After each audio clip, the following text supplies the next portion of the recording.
So we're gonna get started here. So today's module is called the Madhouse Meet, um, and what that means, meet. You might see that word if you ever peruse any of the DCC Lankhmar stuff. Um, a meet adventure is like if you're gonna start a campaign, starting with a meet is a good way because they're generally written in such a way that the characters are coming into it. You know, if they don't know each other prior to the game starting, the meet adventure gives them a way that isn't just we met in a bar, we met at the tavern. It adds something else to your coalescing your campaign. This particular one is the Madhouse Meet, and this was something that came out during the 2016 Free RPG Day event. So back before the days of me streaming, I was running games actual brick and mortar like game store. And so I still hung on to this adventure. It was one of the first meet adventures I think that they put out as they were gearing up some of the Lankhmar content. So I think we've got a lot of first time DCC players here. I'll be completely honest. I'm probably a little rusty with my DCC rule knowledge myself, so we're just going to roll with it. If you know better and you want to yell at me in the chat, that's fine. Tell me what I'm doing wrong. So where our adventure here picks up is you are all, for whatever reason, you've spent a lot of time in the city of Lankhmar. Lankhmar, city of the Black Toga, is a place where sellswords and roguish types can earn a lot of money. They're always trying to scramble, whether you're doing so as a solo practitioner or you're a member of the very powerful thieves guild in the city. So for one reason, whether your character's from Lankhmar or elsewhere, here you are, and you've been spending time in the city. But the events of the previous night for you all is a little hazy and a little foggy, and you're waking up today in kind of a predicament. Your consciousness slowly climbs out of darkness as let me show you a map that'll right away get you thinking about the terrible spot you're in. As your consciousness is coming out of this haze, the darkness around you gives way to a very dim gloom, and your senses are taking in the smell of damp stone. Faintly, you sniff out the stench of the great salt marsh that rests on the east side of Lankhmar. So, giving you maybe a hint that wherever you are, you're somewhere on the eastern side of the city, which is the poorer side of the city, where the slums of town are. Even you all probably wouldn't be caught dead there, because that's where you, unless you were trying to do some thievery of your own, you're likely to get your pockets picked. Your head is fuzzy and throbbing, your arms sore and aching. Startled, you find yourselves shackled to the damp stone walls of a dim cell, lit only by a flickering torch set into a wall beyond the cell's metal bars. One of the cell's walls is a barrier of bars with a single gate. The remaining walls are cold, old, and wet. And so you're all kind of shackled in this very uncomfortable. Your hands are up. If you're a spellcaster, that's going to be problematic for doing anything. Who's my wizard? That would be me. That would be me as well. Okay, my two wizards. Extra precautions have been taken with you, as you find that there's a piece of cloth has been tied tightly around your mouths. You've been gagged to further prevent any type of trickery that you might use to get out of this predicament. You realize that you are not alone as you are looking around. There are actually 5 others beyond yourself, so 6 total. Other prisoners, it would seem, also shackled, arms pinioned above their heads, just like yours. Aside from these other unfortunates, you see no one else in the immediate vicinity of your cell. And so as we start this adventure, this would be a great time for, if you want to give us a little, I don't know, description of what your character looks like, who they are, and their name. And Tolliver, maybe I'll start with you. Who do we see? Yeah, so Tolliver is a average height male human. I think as we all are in Lankhmar, and he is very scruffy looking. He has a perpetual 5 o'clock shadow, a big mess of rat's nest hair on top of his head, just kind of just stringy hair everywhere, and he is wearing what looks like our clothing that was at one point in time already cheap, and now it's like faded and torn. The seams are broken. His knees are skinned, and he looks like a beggar essentially, and he doesn't look too uncomfortable in the situation because he's been in similar spots. So he's just kind of hanging there. Cool. I'm gonna give you a point of fleeting luck right off the bat. To if you're playing, so it's funny because on 20 sides every story we've got a store where you can buy things, but it doesn't really sync up with DCC. So if we got 20 sides people that are looking to spend EXP, if you redeem the redeem inspiration item in the store, we will count that as a point of fleeting luck that you can award to a player. Cool, thanks, Tolliver. Next up, Bree. Who do we see? Who is this character? All right. So, unlike the, sad beggar over there, Tolliver, Bree is a respectable person who was once a guard in the city and is now working as a mercenary, wearing some, not super expensive, but fairly nice leather armor, and is confused and appalled to be in such a situation on the other side of the cell bars than she's used to. Awesome. Also, a point of fleeting luck to you. Next up, we've got Ergo.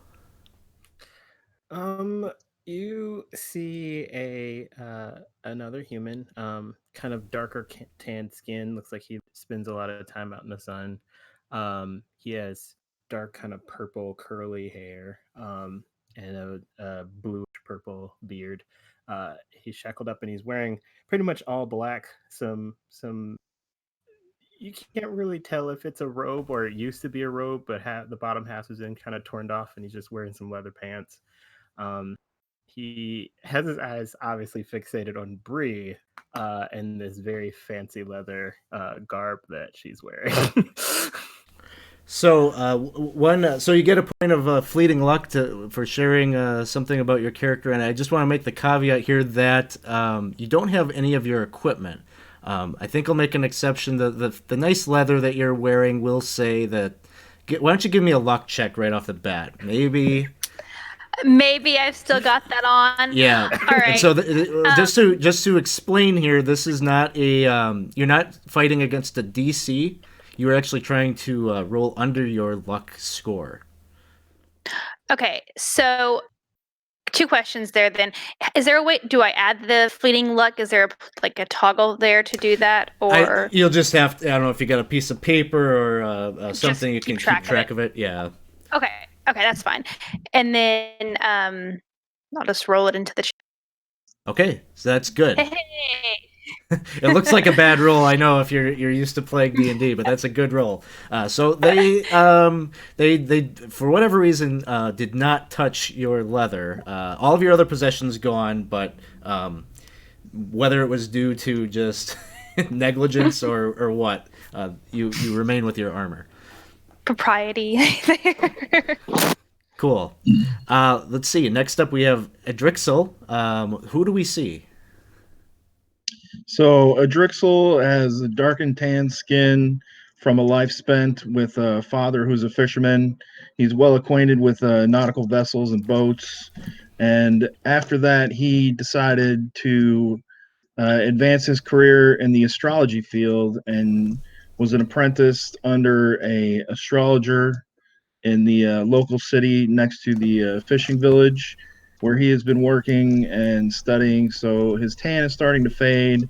The muscle mass that he built up from being on the sea is starting to relinquished to the more frame of a scholar and the someone who's engrossed with finding knowledge in books. Awesome. Thanks for sharing that. Point of fleeting luck to you. And then last but not least, we have, is it Nox? Yeah, it would be Nox. Who do we see? Yeah, so Nox he's still kind of a young wizard, still trying to prove himself at the same time, learning as things go by. Obviously, he's not as experienced as, much more weathered wizards. A lot of his clothes still looks fairly, pretty well kept, which is not a good sign. Obviously, you'd want him to look a little bit more weathered in. But yeah, he is just ready to take in whatever comes his way. Point of fleeting luck to you. And then there is actually one other person that is here. However, not in the same cell as you. Across the way, you can see that there's a... Oh. Did Knox say anything? I couldn't hear him at all. Oh. Yes. Yeah, he just shared... Could you guys hear me? Yep, I could hear you. I totally missed it. Oh, no. I don't know. I don't know. It's possible you have him muted or like an individual participant muted. I'm not sure. I think I do. Yeah. Okay. Right, okay. Cool. That's an easy fix. At first, I was like, I don't know. I don't know how to help here. Knox, say something. Hold it. Can you hear me? You just muted again. Huh. Test. It's like muting by itself.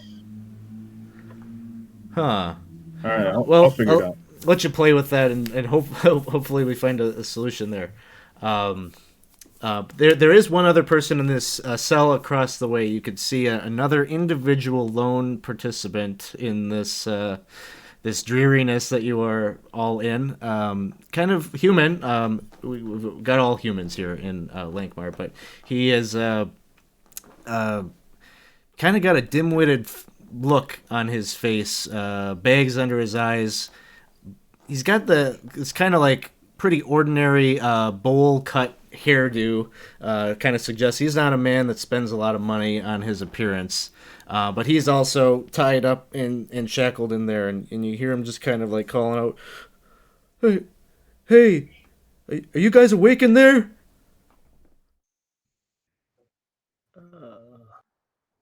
No. Oh, I thought I heard someone. Wait. Oh, I mean, I'm awake. oh, you guys just. I'm awake. Speak your name, stranger. Oh, and he kind of has to recollect. My name, Ruga. I don't know who would have done this. I pay my dues to the Thieves Guild. Are you a thief? I'm a good. No, well, not professionally. Ruga, are you saying the Thieves Guild put us here? I don't know. Do you remember anything? Do we? It's all very hazy for me. I remember drinking a lot. I would imagine that you all probably have similar. You were too much drink at one of the ale houses or wineries in Lankhmar, and that walk home just it isn't too clear. And he Ruga says similar story. I was imbibing as I do at the Silver Eel, and it's normal to end up back home in the morning with nothing but a headache and a lighter purse. But oh my God! And as he is kind of fretting about, you hear like a door, very heavy wooden door, kind of creak open, and really heavy footsteps on the stone work as this lumbering monstrous figure emerges into the dim light of the torch that is set by the door or by the wall right outside your cell. And this grotesque shadow grows as you can see as this thing turns the corner. This kind of grisly looking 7-foot tall monster of a man dressed in a well-worn smock that seems to be stained with a substance that you can only imagine is blood and other filth. He's covered by a black cloth over his head, almost like that of an executioner. Two kind of uneven holes cut into the cloth. And he's carrying with him a pail that seems to have some scraps of food,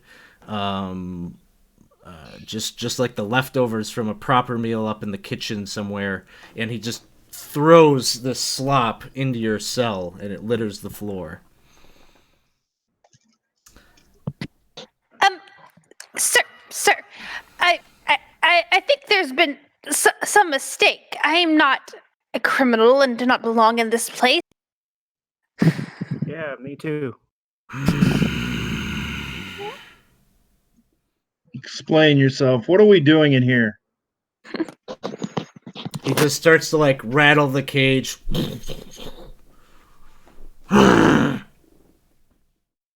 As I look around, are we all shackled to the wall? Are we able to reach each other at all? Yeah, you're all shackled, like hands above your head, right to the wall. Your feet are loose. Give me who was that? Was that Edrixel? Yeah. Give me a luck check. And so just grab the D20 and throw it. Sure. Or on your, if you open up your character sheet, you could on the main page there double click on the luck attribute, and I think it'll roll a D20. Either one works though. Oh. Let's do that because my first roll was Okay. A 14. that is above my luck. It is. He kind of like, you get the sense that he's like gazing right at you, and he just like holds out a finger. He starts wagging it. No words come out of his mouth. It's not like you don't understand him. He's just guttural sounds.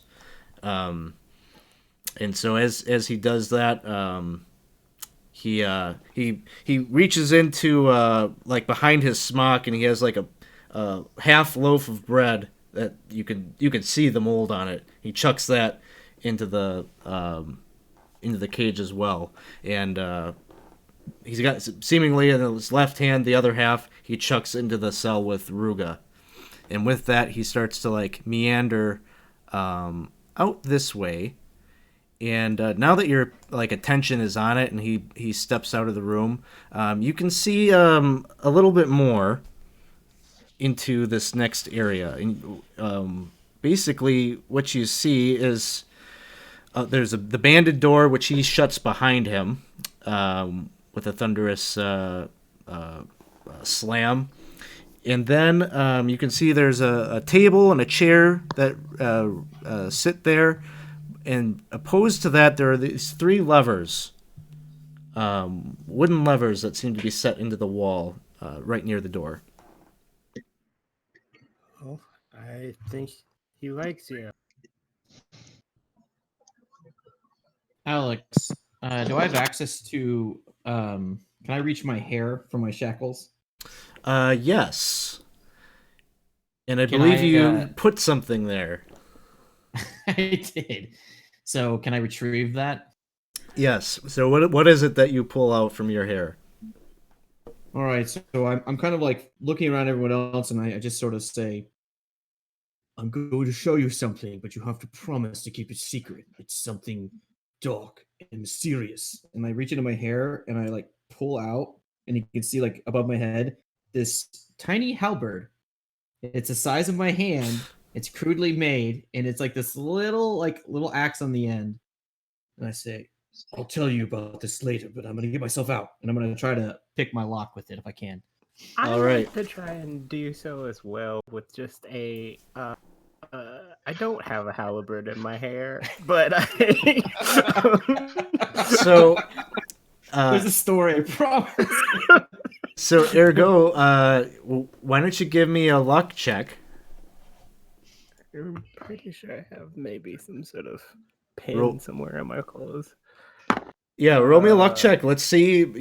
Possibly you do have something stowed away. No.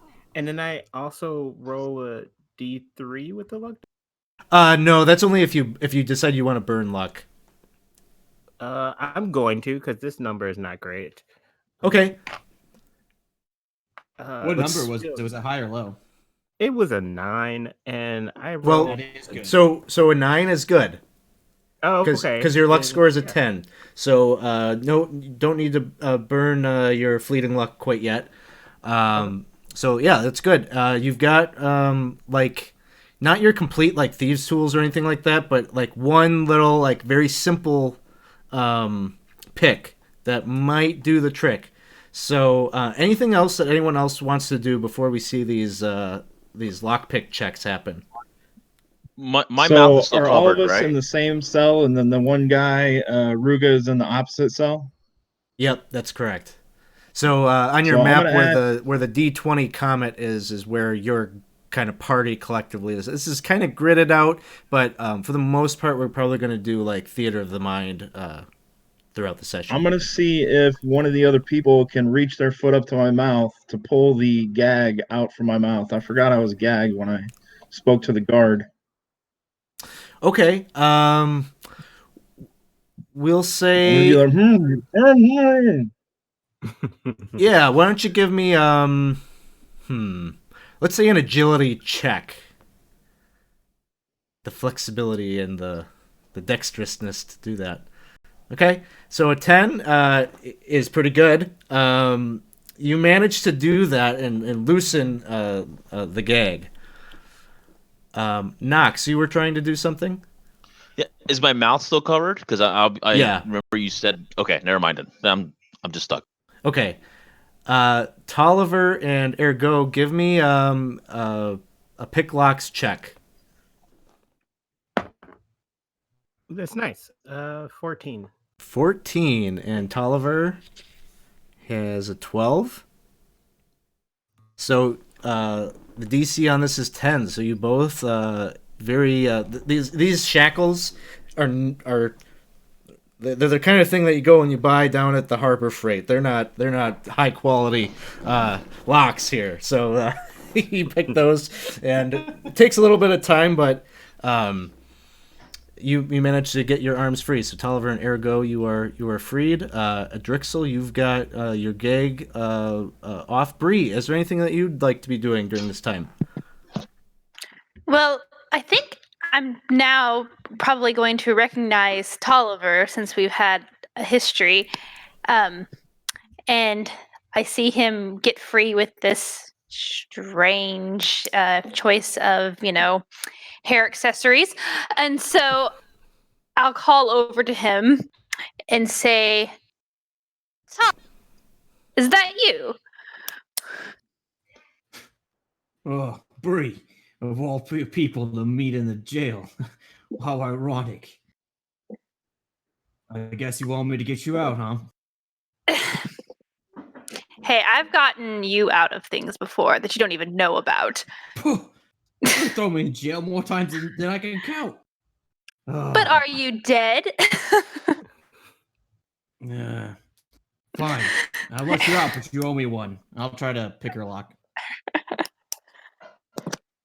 Um,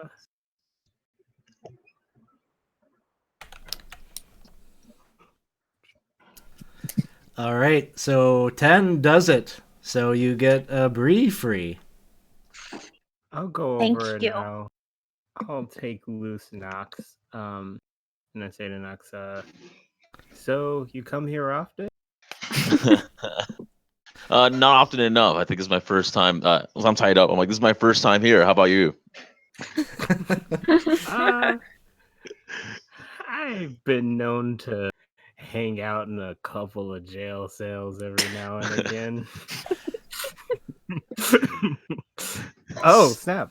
That's a 20. 20. Okay, so ergo, you're having some pleasant small talk with Nox as you work the shackles and drops free. Nox is free. Now we just have a Drixel. You just popped off your gag and you see everyone is getting freed. Hey guys, can you like pull on these shackles and bust me out of here? Absolutely. Don't leave me here. I look at I could Ergo, be of who just great like, use. I agree. We need everyone we can to get bust out of this place. In my experience, we need as many distractions as we can get. And I'm going to point to Ergo after he. Is it he for Ergo? Yeah. Okay. After he rolled that 20 on the lockpick, I'm like, I think he's the slicker pick. I know talent when I see it. Why don't you give it another shot? Sure. Pick lock check. Yeah, I feel very, very celebrated right now. That's 12. 12. Drixel, you find some relief. You got kind of, some scarring there from being held up like that, but you feel you've got command of yourself again. You're all free and stuck in this cell. Now you've got another issue. As comfortable and relaxing as this feels to be undone like this from your shackles, you got this iron door in front of you. There are these bars. And upon this, you do not see any locking mechanism like you would, and it would appear that probably those levers over there on the wall are the thing that open and close the doors. So Ergo is a thief or a fighter? Thief. And Nox is a thief or a fighter? I'm a wizard. I'm a fighter. And I'm a thief. Do any of you have enough strength to try to break these bars or bend them? No, but I could try something. Is there any objects that are nearby the levers? Oh, by the levers?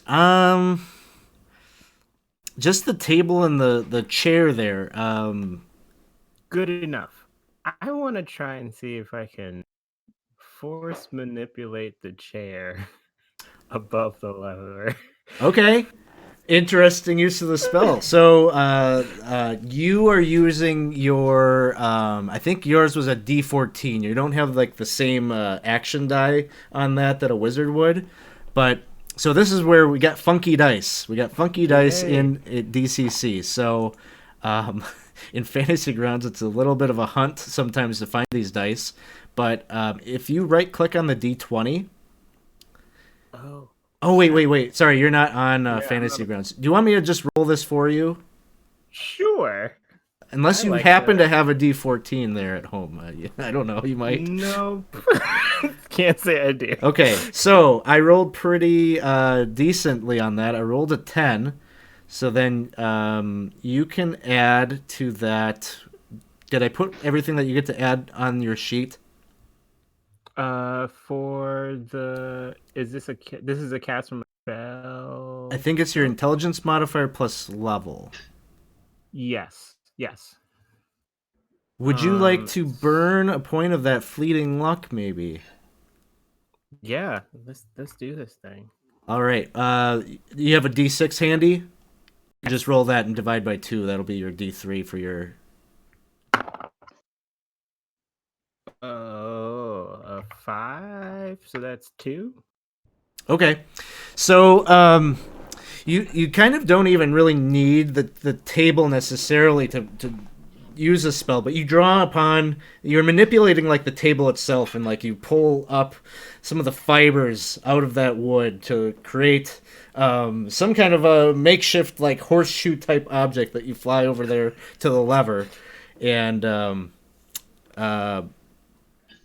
randomly throwing one of the switches. There's 3 there. I go for the one for me. Okay, let's have this be your luck check. Roll a luck and roll under your luck. See if it happens to be the right switch. Oh, nice. Yeah, definitely. I have 16. Oh no, that's bad. Unfortunately, so No, you- high numbers are terrible. Okay, gotcha. yep, you want to roll under that attribute typically on the luck checks. So you throw the switch, and unfortunately, it doesn't open up the cell that you've got.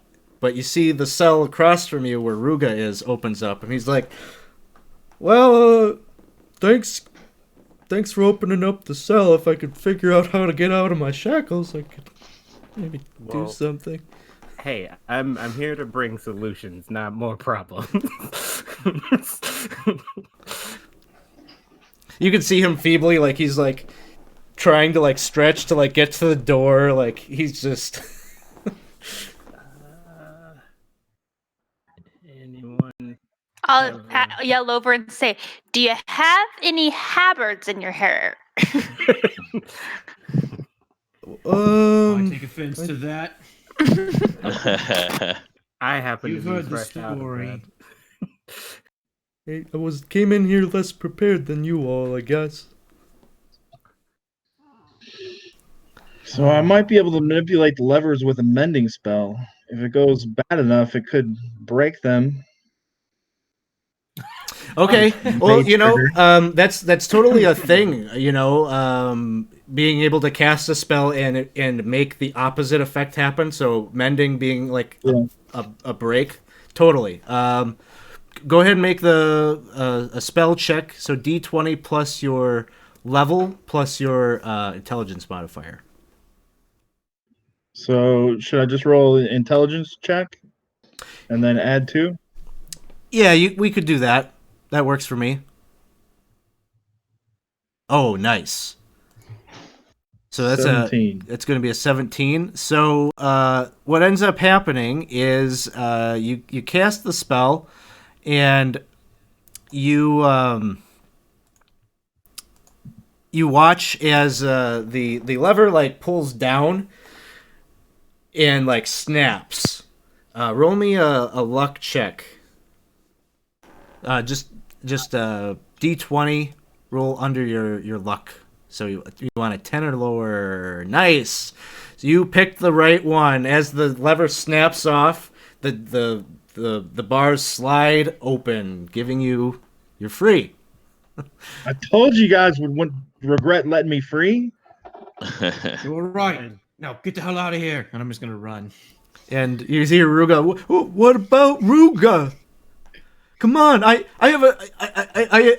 own a store of antiquities. I got an in with the Thieves Guild. I can help Have you you. ever been down here, Ruga? Do you have any information of this place? I don't know. I'm just like you. I woke up here. I think I've been down here about a day longer. All right, I'll try to sneak over to the lock to the lever and pull it. Easy enough for you to do. The other lever. Yeah, I just wasn't sure if there's anyone else in the room, or if it's empty. Okay. For the most part, the rest of the room is empty. If you go over and you pull the last lever, it'll open up this empty cell, this third empty cell here. Oh, his cell is open. His cell is actually open now, but he's still got the shackles on. I'll go over and I'll pick the lock. All right, Thieves' Tools check. That is a 15. 15, easily. You're getting good at this. You figured these locks out, so it's about a matter of 30 seconds. Boom, he's free, and he just runs up and he hugs you, Ergo. He's like, "Oh, thank you. I thought for a second you guys were gonna be just like the rest of the Lankhmar folk. Leave me down here." Oh my God, he's just weeping on your shoulder. Now. We're doing this. You're in personal bubble. And he backs up, realizing that he might be compromising his freedom. I'm sorry. Look, you guys go on ahead. I'll be like 20 feet behind. No personal bubble here. I check all of my pockets just in case. You're as empty-handed as you were Yep. a minute still ago. gone. Awesome. Yeah, so you all So- emerge from your cells here. You can see there is the single banded door there. That seems to be the only obvious way out. Do we see our So- stuff anywhere? Not There's in like a here, chest or no. a locker. No. Why I don't thi- we, Bree? Can you break the table and we can use the table legs as makeshift clubs? I could try. Give me the sharp parts. All right, Bree, give me a strength check. All right. Oof. Oof. It's this is totally within your capabilities to do. However, you kind of like mash it. Like there's no finesse to this, so instead of ending up with like the nice clubs that you were thinking, you've got some makeshift like shiv kind of things. They'll just do. We'll say that you attack with them. They do a D3 of damage. Okay. So you got Sorry, guys. you got like 4 such usable objects that you can dole out amongst you. All right, I'm Vampire gonna steak. pick through the shivs and see if I can find one that might be enough to give me some sneak attack. Or any of them like Yeah, you could backstab with this type of object. Yeah, that's what I'm looking for. Backstab. Thank you. Sure. Yeah. Okay. I'll scrounge around for some leftovers. It's like, oh, you took the good one. I'm not as handy with the locks, but I'm not too bad with the stabbing someone on the neck. You stab them, I'll pick off any lock on them. Pick their belt buckle. Yeah. Oh no. All right. So, what would you like to do? I think it's behooving to us to maybe push forward through that door you just went through. All right. So, party moves up and open up the door. Not Before locked. we go through, I'm just like, I want to try and see if I can sneak on through to see what I can see. Okay. Sure. Give me a move silently check. Oh, snap, I do have that. Look at me having abilities. That's 12 plus 3. All right. So you manage to with some finesse open this door so it doesn't make that creaking sound that you heard earlier when it opened. And as you do so, that guy's not there. You sneak out and you move into this next area here that you can make out is big open area, many cells. All of them seem to be empty of living folk like you. A few maybe bear the tattered remains of some previous occupants. But what you're noticing about these cells out here that is different than the ones that you were in is they all have kind of like torn padding on the sides. The kind of thing that you'd see in like a crude place for the mentally unwell. And as you're walking through, it kind of gives you this very kind of creepy, unnerving. This isn't the kind of place that. This isn't like the cells that maybe you've spent a night in for previous infractions that you've had with the law. And as you're moving through, it's very cold and damp yet. And you're looking about, you can see 2 wooden doors. One at the far end, kind of straight across, another down to the south.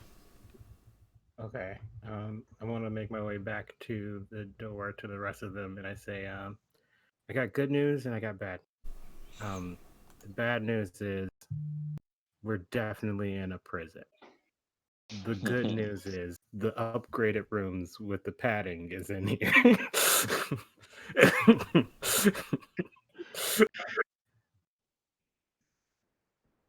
Well, I guess that is some good news.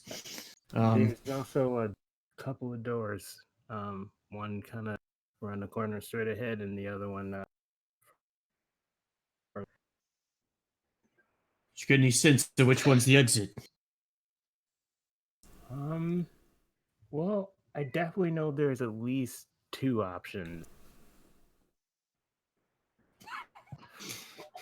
Do these I doors look guess, identical, or Yeah, they're both pretty nondescript wooden doors.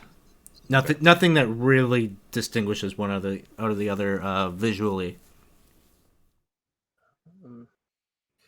From my experience, usually the door. I'm just trying to pull something out of my butt at this point. The door that is most on a straightened path is the most dangerous one. Let's see how many people believe that one. I haven't heard that before, but you're pretty good with lock picks, so I guess I can trust you. Good rule of judgment.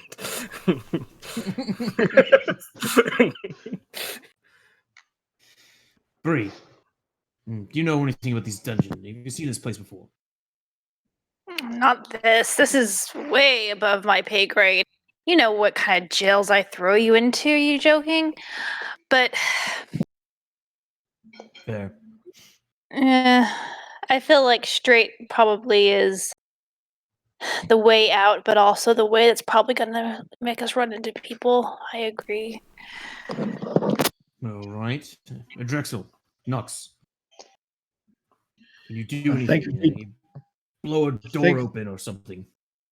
if we want to find our things, we probably shouldn't be headed for the exit right away. We might want to try the other door. I agree. I don't have any good spells that can help out with that right now. That might be I a don't really holding have area. things, but That might be the holding area for our weapons and such. okay. How many of you all are good laying low? Ruga, do you have any opinion on which door to use? Do you remember anything from when they brought you in?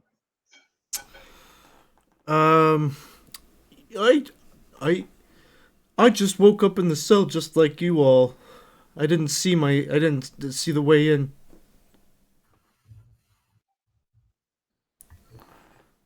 Super helpful, Ruga. I'll just be back here. All right. Ergo, the two of us, let's go. We'll sneak out and get the items. Come back. Equip the others, and then we get out of here. I turn to Bree and I say, "You look like you hit pretty hard, and if anything comes back, punch it." I can do that. All right. Are So it the other sounds like cells open? the other cells are Oh, the padded cells? the padded cells are open. Yeah. Oh. I'm going to start at the back at the north end and inspect inside the cells to see if I can find anything. Give me a luck check. Roll under your luck.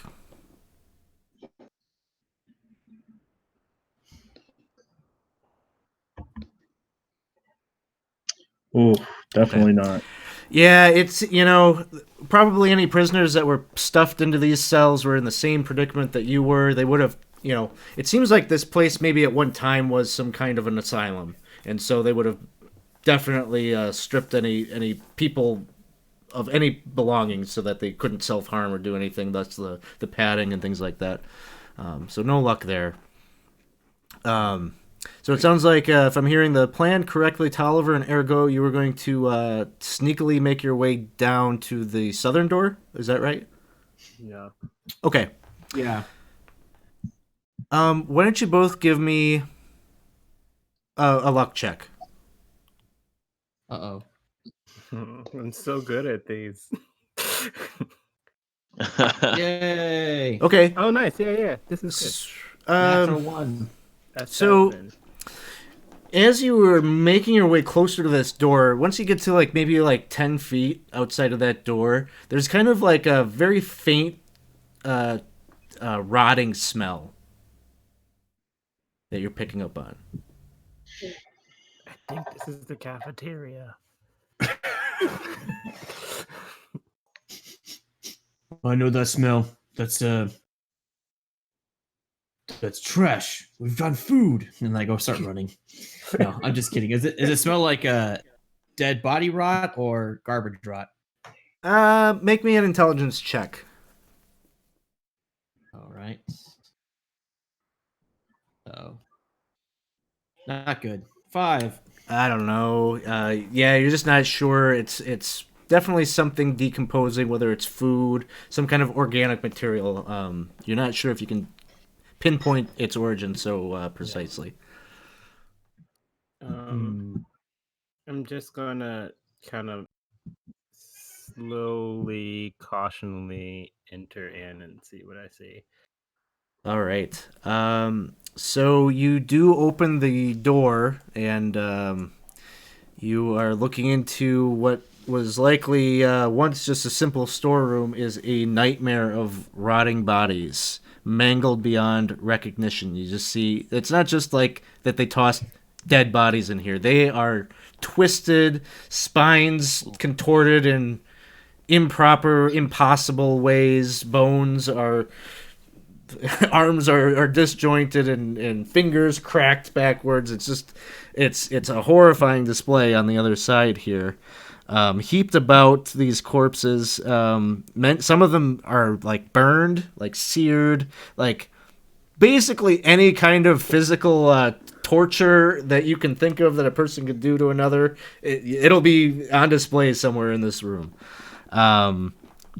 Furthermore, you see burned into the flesh of all of them is some kind of a symbol, like from a branding iron. I'm just gonna pull the door up. Take a minute, take a knee.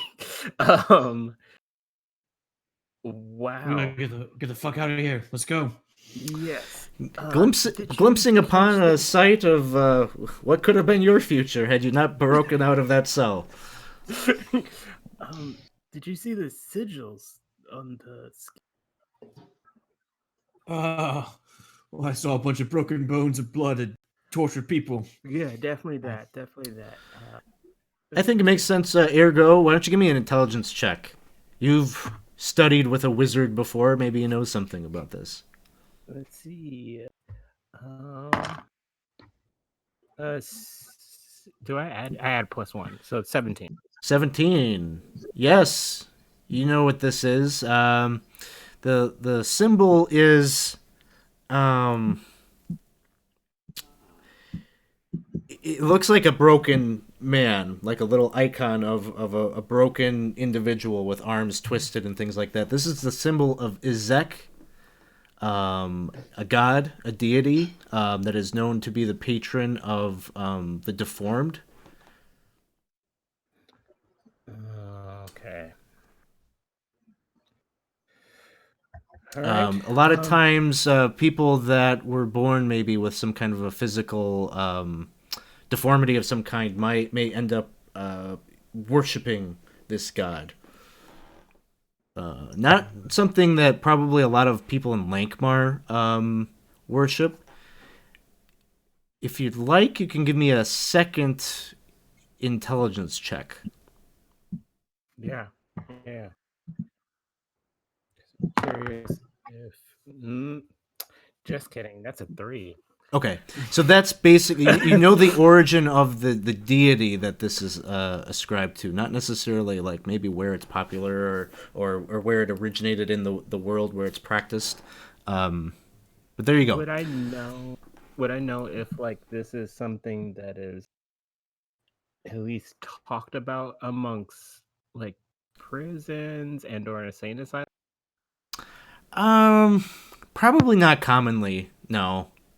Okay. This would be sort of unusual to see this symbol anywhere in Lankhmar. Okay. Noted. So straight, right? Yeah. Head back. You turn back to the group proper, and you see your one way forward is the other door. So, our things went back there, or at least I hope your things went back there, because you have some truly terrible things. Yeah. I'll take for your word for it. Let's go for the other door. Yeah. Has anybody ever studied broken bodies before amongst us? It's a real strange question. And Not as strange as No. what was behind one of those doors. You can see the context. Actually, I think it is. Ergo, I think it's worth sharing with the others. We saw a bunch of dead people that have been mutilated. Ergo starts like doing an interpretive pose. Yeah, One one's like that, this, but more the bone. other one was for like this. Yeah. Starts Just, doing the YMCA. So we can't get captured. We have to get out of here. I mean, not that we wanted to be captured anyways, but definitely now we have to go. Go down swinging. Pull up the shiv. Yeah, Let's take my go. shove out too. So Shiv's at the ready, opening this door. Do we want Alright. to check it for traps first? Ooh. That's a good That idea. sounds like something I should have thought of doing. That's all right. Give me a roll. You can do it. What is it? 17 plus 1, 18. Okay. You're checking it over very thoroughly. There's nothing on this door that is raising suspicion. Looks pretty ordinary. Is there a keyhole where we can see into the next room? Ooh, is there a keyhole that you can see into the next room? Yeah. You can see a faint, like a flickering light coming from the keyhole. Adrixel, you want to take a peek? I suppose it doesn't matter. We got to go through there anyway. Let's just do it. I'll just Yeah. door open. Door opens, and on the other side you can see a simple 20-foot square room, walled and floored with stone slabs and lit by a flickering oil lamp, which awaits you beyond this door. A plain wooden table and chair, a crude bed, and 2 worn packing crates comprise the room's furnishings.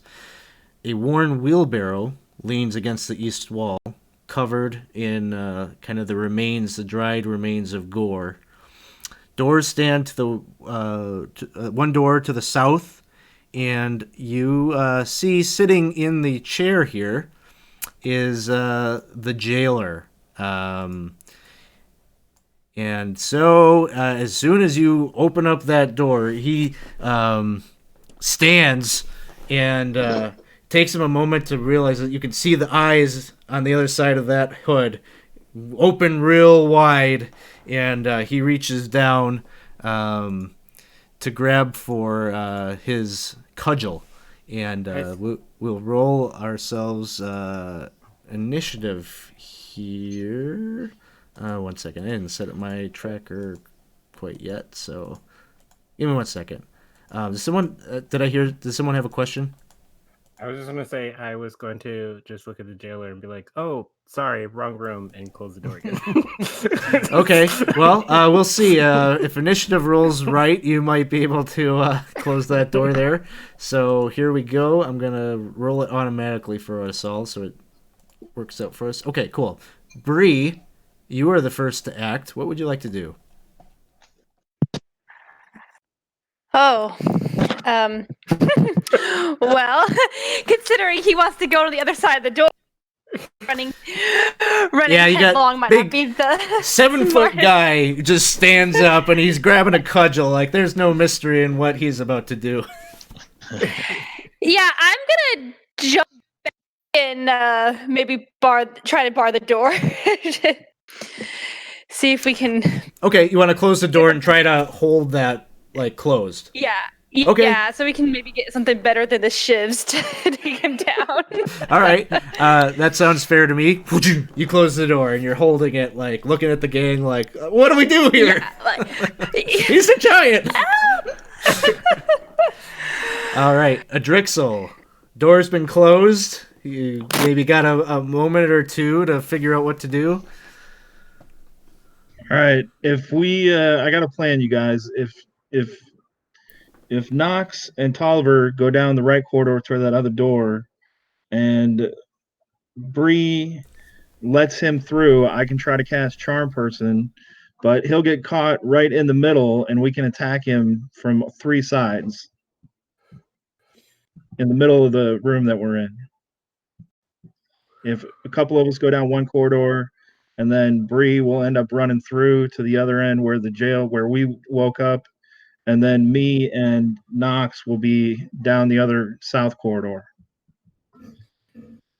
Yeah. All Sounds right. good. So Drixel's We laid can- out we can- something of a plan here.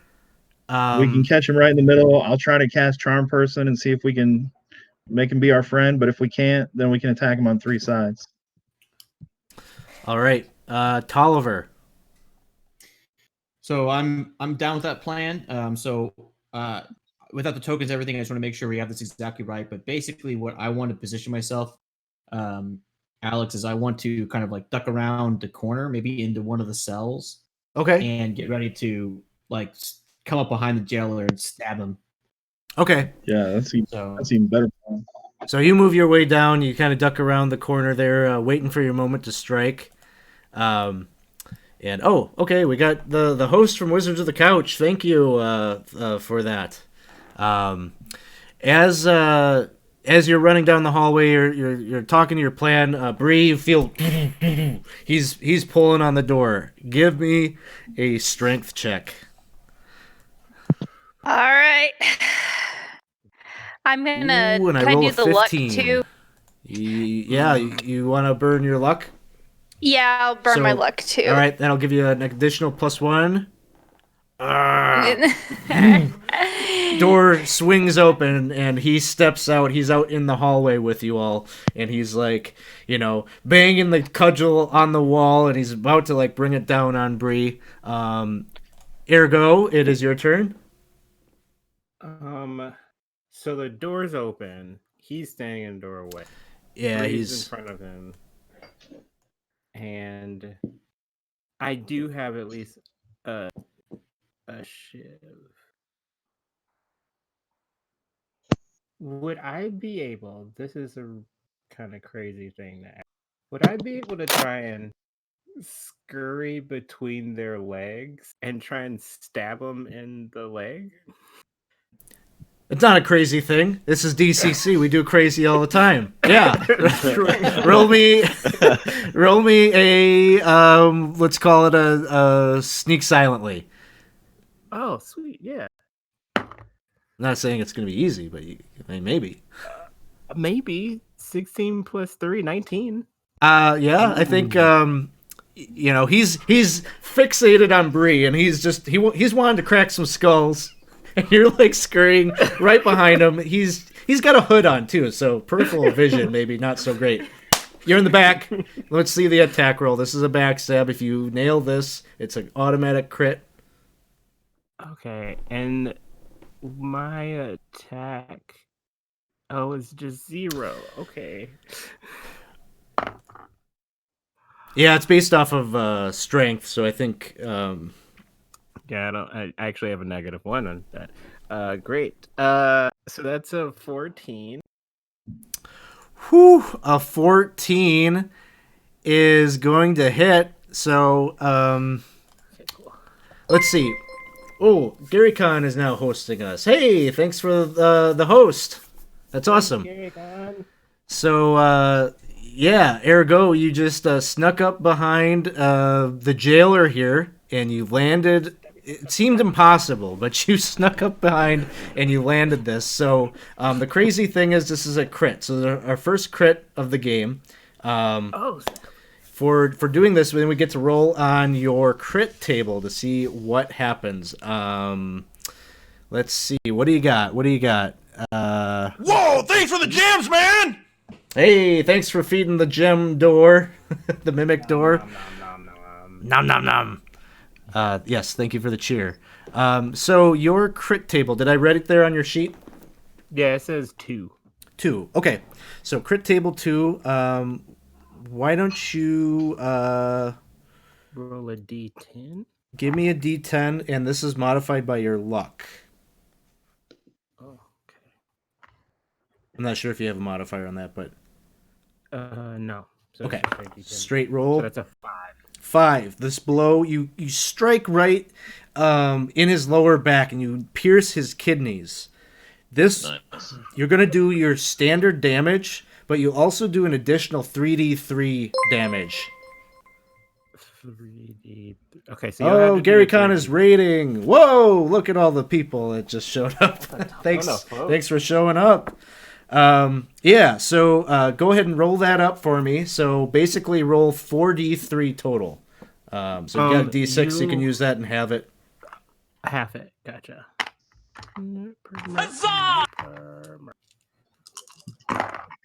Bone Shooter 87, thank you for the follow. Appreciate That it. is a solid 6. And then what's the regular damage? D3. You're using your little your wooden shiv the makeshift shiv. Oh, okay. So all that together would be 6. Okay, 6 total. And then he is stunned for 1 round. Nicely done. Right out the gate, Ergo, wha-bam! And he's just like, you can see him recoil. He's backing up against the wall, and blood is just like pouring, just like oozing like a ketchup bottle that's being squeezed. Oh, man. Okay.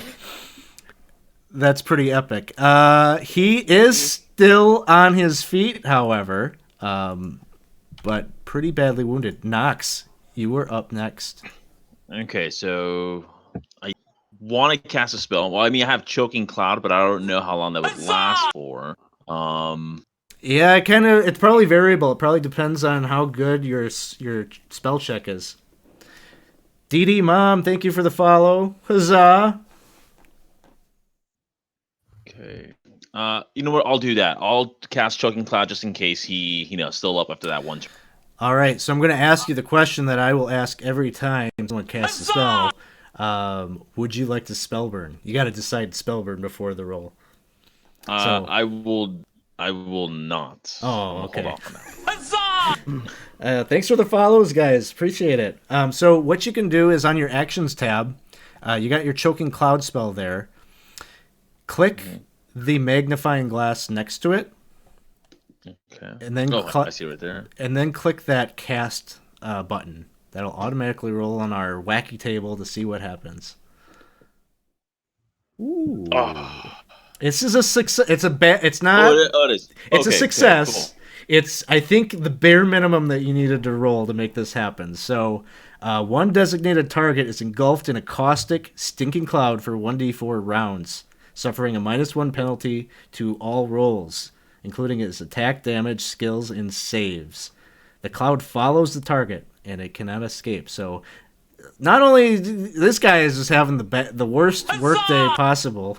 He's just got his kidneys pierced, and now you just drop this noxious cloud that's like right around his head. You can see it seeping underneath. He's just wafting it in. He's you're hotboxing him. He's stuck with this right inside that hood. So go ahead and roll the D4 to see how long this takes or lasts. I just click the D4, right? Or did I just throw Yeah, you can just chuck the D4 in there. All right. 3 rounds. I don't think he's going to be around 3 rounds from now. But Nice. if he is, he's going to still be dealing with this. Nicely done.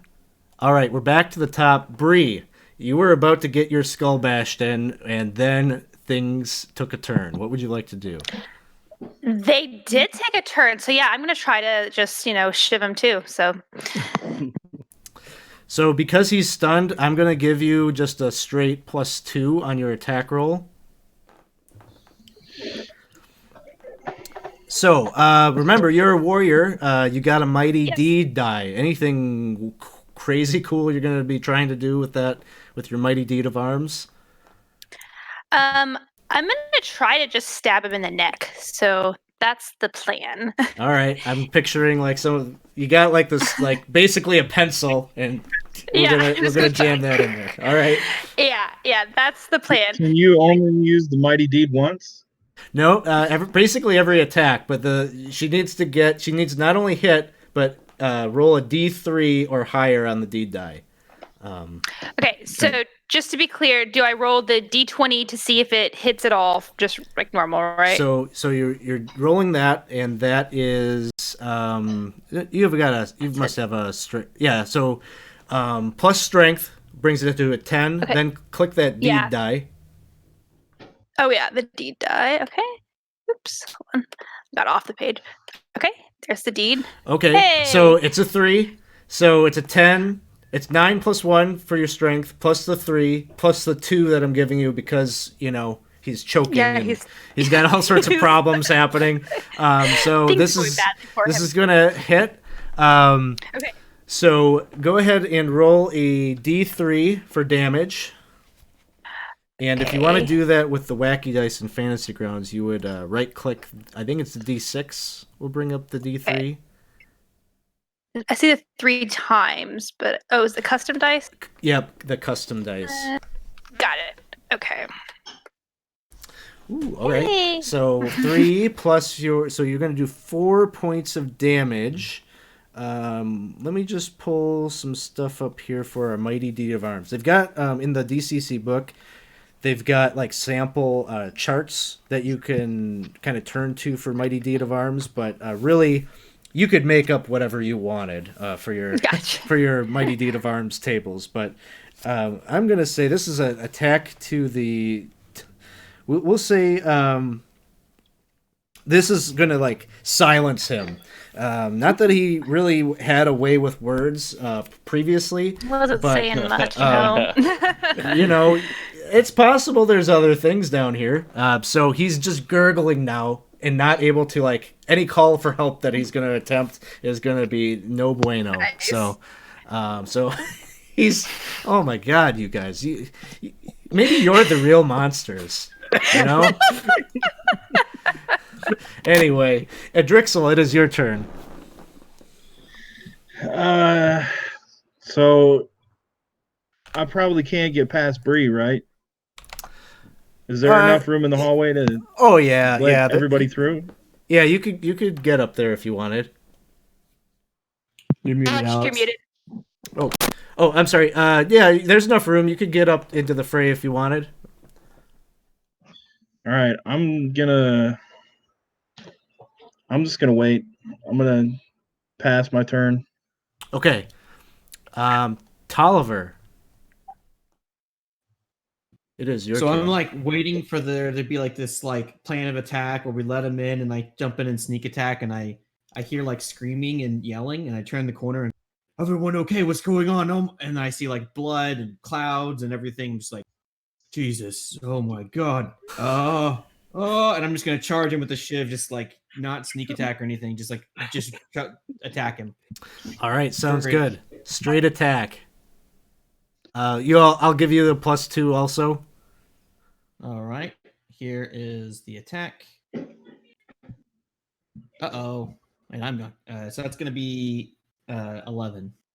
An 11 hits. Oh. Roll a D3. All right, so D3 minus 1. yes. So I'll just throw the D3 itself. All right. Well, we'll give you the 0. point. You do 1 point of damage. This poor. You open up stab another him. hole. He's just oozing out all over the place. It's like, what are we doing? And then I'll just let go of my shit. I It's- picture's like in his belly. It's his turn. He's stunned. He's leaking out. He's just like he's dropped his cudgel at this point, and he's just like reaching to try to like he pulls off his hood, and at this point you see a man that is just straight bald, No eyebrows. He just seems like completely hairless. And he's opened his mouth at this point. He's gasping, and you can see he doesn't have a tongue. He's just like his mouth is opening. Oh my God! Mail came, so dog's gonna go nuts here for about a minute. He opened So- his mouth and dog barks come out of his mouth. And with that, we will pass the jailer's turn and go to Ergo. Um, Birdie, come on, man. I think they got it at this point. I'm gonna start looking around the room to see if I see any like trunks, chests, boxes of things around that I could use. There's 2 crates in there. Yeah, so you start gazing about the room, and you got a nice feeling about those crates in the room. I'm gonna go to the one that's right next to the door, and I'm just gonna. Oh, my shiv is in kidneys. Pick still, right? That you got Yeah. broke out. I used that to see if I could just slightly pry open one of the crates. All right, so you're opening up this crate. Yes. So this particular crate you open up, and you can see it seems like it's got clothes upon clothes, dirty trousers, tunics, aprons, you name it. Just a big laundry hamper, essentially. Not the crate maybe you were looking for. However, you do give me a luck check.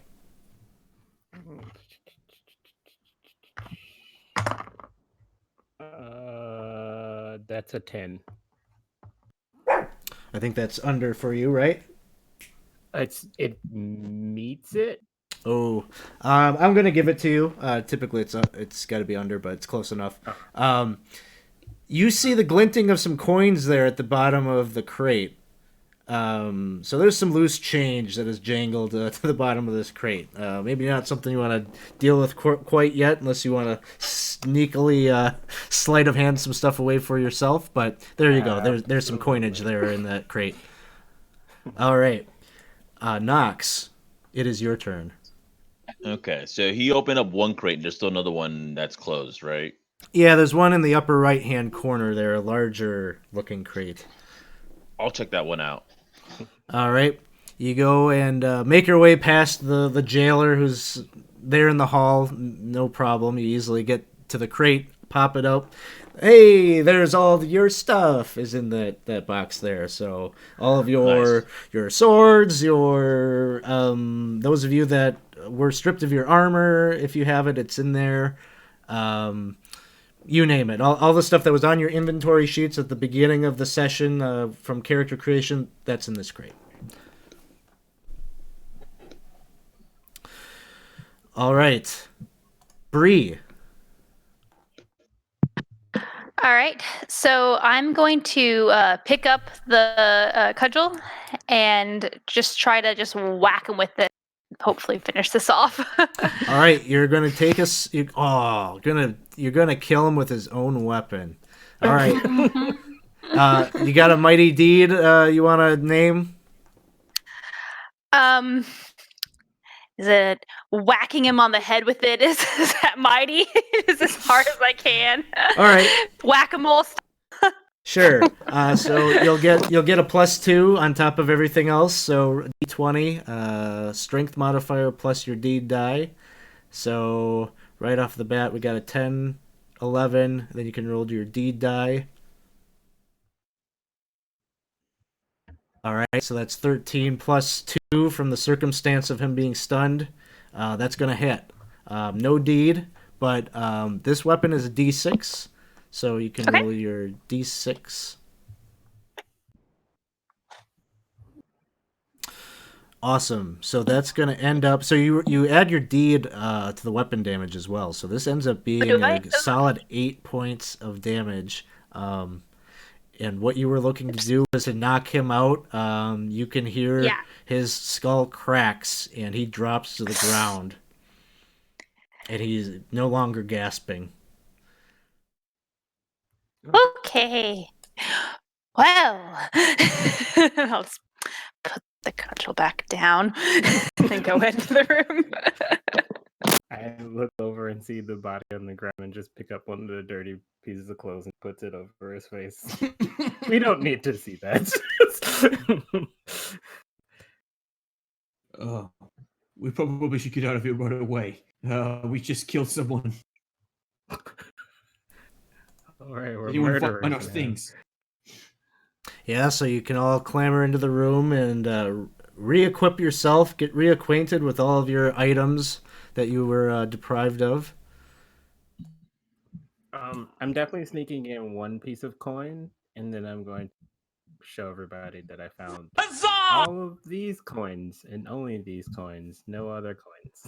Cool. Why don't you give me a sleight of hand check for the first... Hey, thanks for the follow, Scala Grimmer. Thank you for the follow. Which one was that? That was Sleight of hand. Don't think I. Or, have. I'm sorry. Is it not on there? Is it pickpocket? No. Oh, pickpocket. Sorry. Okay. I'm playing the wrong game system right now. Yeah, pickpocket. I was like, I know what sleight of hand is. That's a 5. All right. You all see Ergo is like going head first, like very clearly like digging around in there, and you can hear the clinking of coin. Like it's not being very coy here. He's... There we go. It's not the time. We need to go. So right, yeah, super important. Just so Ergo, what you're fishing up here, there's a smattering of coins here. And silver smurducks aplenty, but there's one coin in particular that is a little bit different, like a currency that you're not familiar with, and it is it's a green coin that is kind of like rectangular shaped, and it's got that symbol that you saw burned into those bodies in the other room. Just etched into the bas relief, the raised emblem of the coin. They're minting their own currency. That's commitment. I think this is a. So I didn't really explain much before, but I definitely do believe this symbol is related to some sort of deity, a disfigurement deity. I'm pretty sure, as I point to the dead body, he would now want to pray to that god at this point. You want to pray to this god? The guard. Oh, okay. He's probably with his god now. Oh. So did Ergo? Did you show us the coin? Yeah, Ergo usually has this like the pickpocket stealing pocket inside of his coat, but he realizes he doesn't have that coat and or the pocket, so you all just see him like throwing coins at his clothes and just watching get scattered to the ground. And so eventually he's like, oh, this is okay, and then just hands the green coin to you.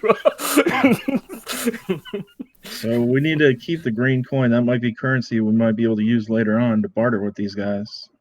Maybe. I agree. It could also be cursed, as some objects go. Well, you found it, so you got to hold it. Oh, no. I am purely philanthropical. Here you go. Ruga takes a look at that, and he says, guys, look, I don't know what it is, but if we get on out of here, I deal in antiquities and things like this, so I'd be willing to probably part with, let's say, 20 gold rilks if you want to sell it to me once we get out of here. You got yourself 50. a deal. Oh, yes. Better deal. He says, we can work out the details later. I don't have it on me anyhow, but... Do you know anything about this symbol, Ruga? Have you seen it before? He kind of hems and haws. You can tell he's doing like the Pawn Stars thing where he's like trying to like pick up, like he's like throwing out some random facts, but he's like, I gotta call in a guy. I've got a guy for stuff like this. I don't really know. I've got a guy that deals in spooky coins.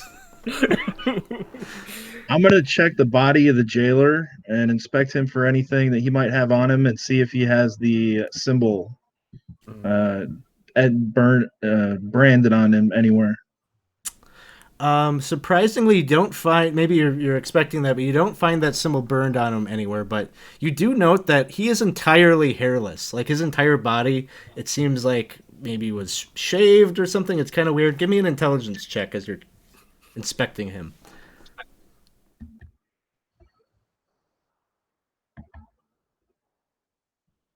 21. Very nice. So, no, he's not shaved. He is entirely hairless, likely because he is from Ava Morenci. I practiced that pronunciation so much before the game. Ava Morenci is a location way out east. Long way from Lankhmar, and they're kind of known for their sorcerers and their wizards. They are a society of hairless. Their idea is that they have evolved, and they are like the supreme beings. They're the perfect, the perfect society, and this is a tall tale signal that that's where this guy's from. I'm going to relay that information to the party. I'm going to be like, guys, I know this. I've seen this. I've studied this person before. Their race. They're known for their spell casting and think they're an evolved form of humanity. Apparently not. Yeah, not this guy. So among the things that you are recovering from that large crate that had your stuff, you will note that there are some other things in the mix. Particularly, probably the coolest looking thing that you find is there is a silver dagger in there. That is a tall tale sign of one that has been admitted into the Lankhmar Thieves Guild. So it's kind of the your membership card for being in the Thieves Guild is a silver dagger. What's that, Tolver? You want me to take it? Fine. That's totally okay. One of you thieves should probably take it. I wouldn't mind if I do. And he puts it into the holster that doesn't exist, and it also clambers to the floor. There you go. So looking about the room, you can see one door to the south that seems to lead out of this area, potentially to your freedom. Before we leave out, does everybody have something to fend themselves? If nothing else, a bunch of shit. Very. Yeah, I got my sword back. Yeah, I have my staff and dart as well. Right. Yeah, my stuff. Anyone want to say a word for our recently departed guard here? All right. Seeing none. Good talk. You eventually make your way, opening that door, and you see that you seem to be deeper underneath the streets of Lankhmar than maybe you thought, because there are stairs that lead up, and not to the streets, or not out. I'm going to move you now a little bit slower. Oil lamp that's in the room. Grabbing the lamp. Yeah, so you got some light. Absolutely. So you'll just have to navigate down on your map just a bit. There's an area that I've uncovered. That is the stairs to the second floor. There's a foot. Yeah. Let's see. Yeah. Okay. Yeah. You walk by a giant foot that is at the top of the landing, and If it wasn't a Lankhmar thing, it was just a regular DCC module, I could see that happening. There's just a giant foot here. Don't mind it. Just walk around it. You'll be fine. Yeah. So, okay, you move your way up, and again, another door. Beyond that, you will see a an intersection that leads to 3 other doors. How do we get to the next level of the map to show up? You've got on the bottom of the map, there's a little toggle button, a little gold toggle button. You can press and click that and then navigate yourself around the map. Got it. And I'll try to reveal more so it's maybe a little bit more obvious where it is. But Yeah, I got it. okay, cool. So there it is. Yeah, so you're looking out into this hallway. DM has to make a little secret roll here. And there you go. You see this stonework. It's a little bit less cold as you move your way up the stairs as you get out of the dungeon area. But what would you like to do here?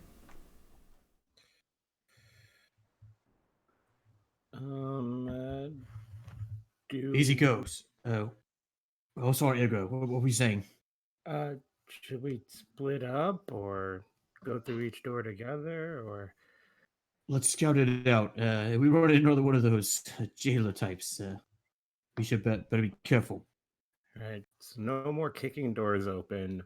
Everything is a slight peek. You got it. So I think it's, well, up to you, Ergo. Actually, everybody. Do you think we should check 2 doors, or should we just check 1 door first? Let's just check one at a time and have everybody else ready. Okay. Okay.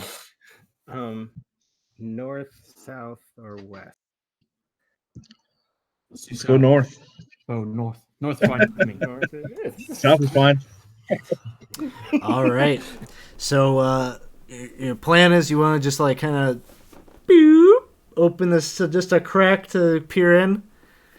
I like the original Oliver, idea check the too. traps. Yeah, check for traps. And Okay. if there's a keyhole, I would like to look through the keyhole first. No, there wouldn't be a keyhole on this particular door. Okay.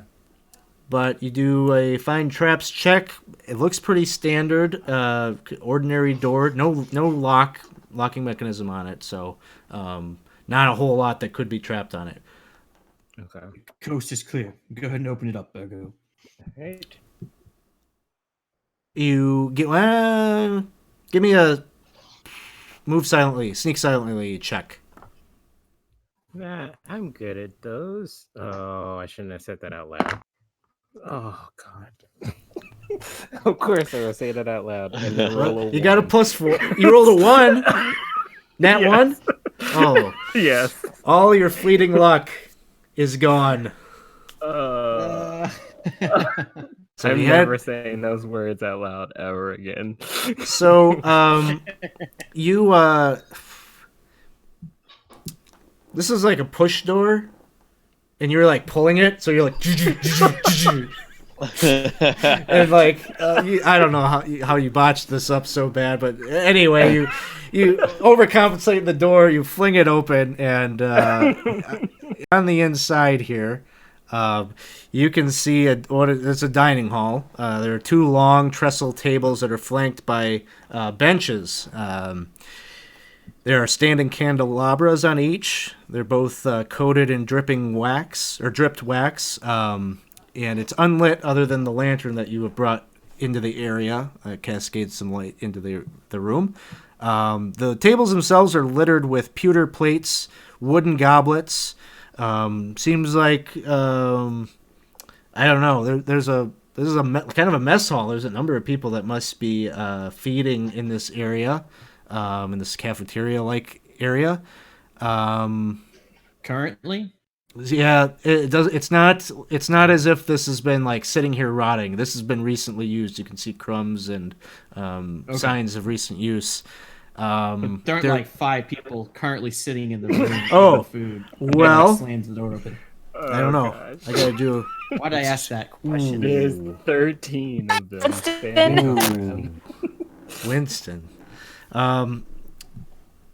There are 3 occupants in the room currently. They're all very much aware of what you've of you with the door swinging open like this. So just to recap, you got 2 doors other than the one that you're coming through. One to the south and one to the west of the room. And woo! That must be a subscription from Playforth. Hey man, how are you? We've got the big fanfare. Our players can't hear it, but every time someone subscribes to the channel, Ric Flair shows up, and it's a big deal.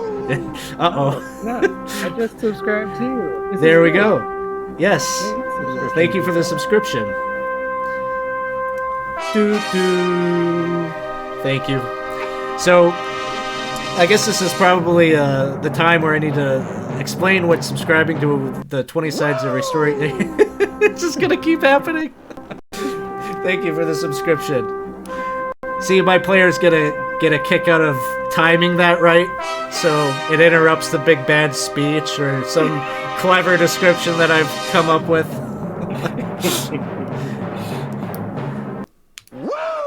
Oh my god. That's what really Praetor's happened. Rejects.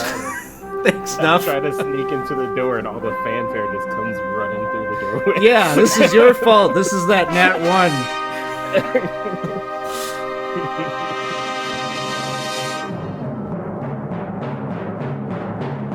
Albinosaurus Jones says he did it all at once. Yep. Playforth just subscribed. All right. Cool. So, since my players can hear me, I'll just deal with the fact that I've got this ringing fanfare happening in my ears.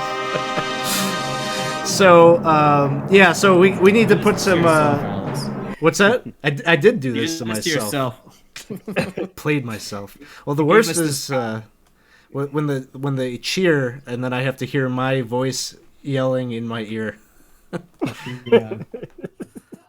So, yes, we've got 3 guardsmen in the room that were enjoying their lunch as you monsters come in here, and who knows what kind of terrible things you're going to do to them. So, just throwing some tokens out here to represent that the guards are in here eating. As you come in, we're going to do a initiative roll.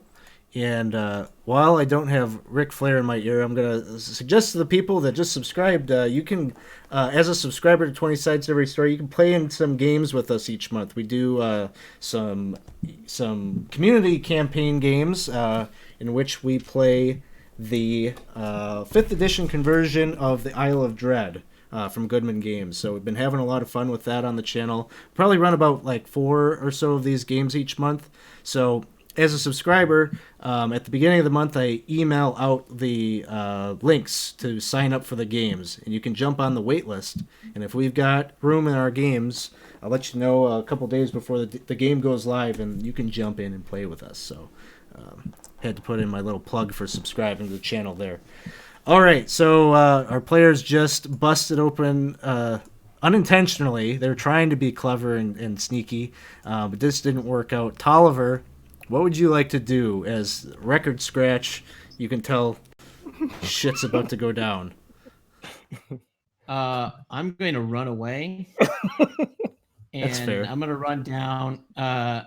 Jeez. This is not a funnel, right? Just want to make sure that I'm not intended to die. I'm going to come back and I'm going to duck around the corner and I'm going to wait. And if somebody comes around the corner, I'm going to make a move to backstab him. All right, sounds good. Tolliver, why don't you give me a hide in shadows check? You're kind of like laying in wait there. Yeah, that's kind of what I was going for. All right, hide in shadows. Do I have to declare luck before? Oh, I don't have any. Never mind. You can burn the luck after the roll. I'm okay with that. 20. 20. Don't need it. You just blend right into the darkness, right outside like the range of the lantern. Who's carrying the lantern, by the way? Was that Edrixel? I am. Okay, cool. Nox, Yeah. what do you got? Think I'm gonna cast. I think I'm gonna cast another spell again. I'll go for. Wait, can I cast the same spell again I did last time, Choking Cloud? Yeah. No spell slots. As long as you still have it, until you lose the spell, you have it. All right, I'm gonna cast Choking Cloud and hope that I can get everybody under that thing. I mean, it worked out pretty well the first time, so you can go to that Actions tab and do that same thing. Hit that spell check. And then I can burn. You said I could burn magic. Is that what you said? Yeah. If you want, I didn't ask. What am I doing? I'm asleep at the switch here. Would you like to spell burn? Yes. Okay. How many? You can. Any combination of strength, agility, and stamina can be burned. I will do 2 strength. Okay. I will. I can mark that off for you here. Okay. So I'll Yeah, give you I'm gonna roll +2 right now. on this roll. Additional +2. Oh my god! It's gonna be a 23. So I gotta look that up. You might have bumped it up a tick on the table there. So Choking Cloud. I know I could look it up in Fantasy Grounds, but I've got this book in front of me, and it's a monster. It's kind of fun to flip through, so I'm gonna take the opportunity. All right, Choking Cloud. So you've bumped that up. A single acidic poisonous cloud appears with a radius of 20 feet centered on a target of the caster's choosing. So you can fill up that entire room in there. Nice. 2d4 plus 4 rounds. They suffer a -4 penalty to all rolls, attacks, damage, and saves. And they take 4 points of damage each round. And they must make a fortitude save when first exposed or be poisoned and take agility ability damage. Holy crap. All right. Do they even have enough hit points? They do have enough hit points to survive 1 round in this Choking Cloud. We'll have them all do fortitude saving throws here. Man, you guys aren't letting me have any fun today. It's kill all of my minions before they have a chance. Okay. One of them does make... No, because the spell save DC for it is whatever you rolled. So I had a 21 fortitude save, but it doesn't beat the 23 that you had. So they all fail. So they are... Roll me 2d4. If you get their ability score down to 0, they're just dead instantly. So, Jeez. Essentially, agility, like they'd be like jellyfish kind of creatures just laying in a middle of the room. Oh, all right. Well, that does it. So they just all flop. Like every bone in their body has just been like obliterated as they're breathing in this gas, and Jesus. Their eye socket. I don't know. It's like Indiana Jones, right? Like they're just like melting into puddles in the room. Fucking wizards. Nice job, Nox. I turned back to the group and I said, I got the door open. Yay!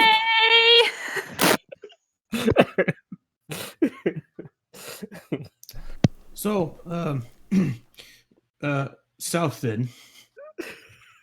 Yes. The chat, the people in the Twitch chat, Zombie Joe, they are the monsters. Yeah, right? Gee. Absolute murderers. So now that you got this foul odor, eventually that clears out of the room, I assume.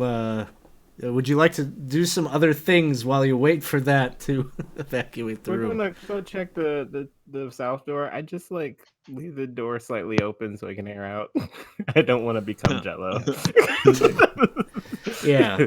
I go. Let me try this one this time. Yeah, all you. I'll It's do all the. I'm gonna Steve- press the door. Hopefully. All right. Did you want to sneak silently? Yes, you're trying to silently get down to this room here, and okay, 14. You I silently... watched Ergo's direction in the door, so I know the direction to put. So, and I forgot, I did program all these little descriptions in here, so I'll pop those in the chat there for you. This unassuming room of bare stone contains only a few furnishings. A poster bed with drawn curtains, a wardrobe decorated with carvings of monstrous faces, and a large cloth rug splayed out across the flagstones.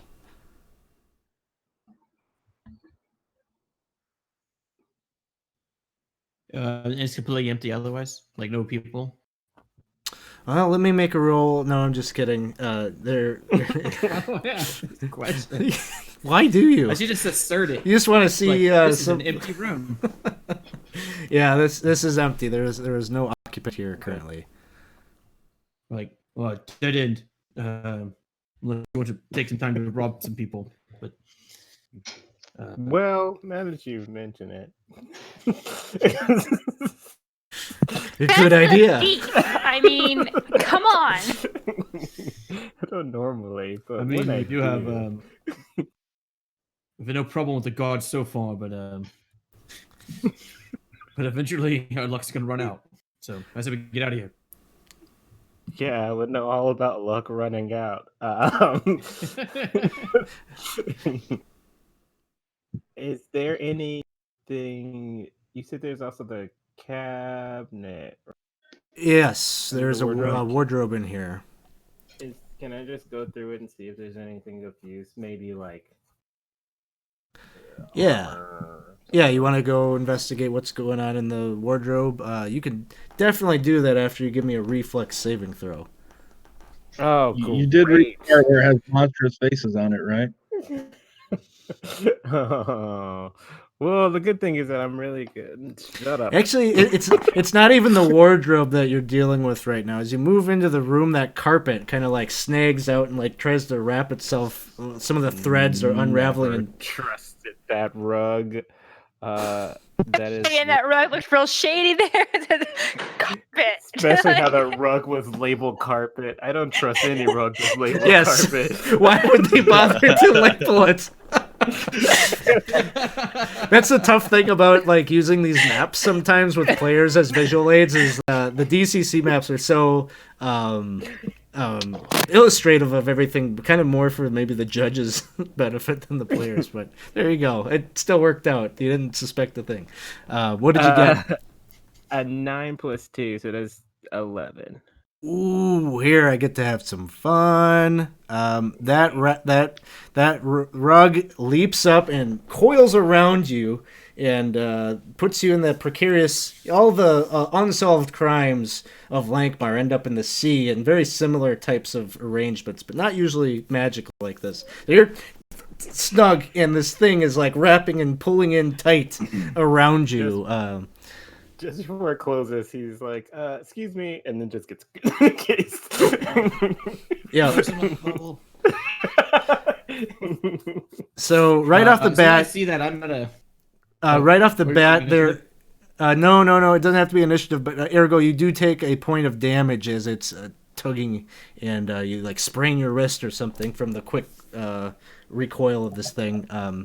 What would you all like to do in response when you see this happen to your comrade?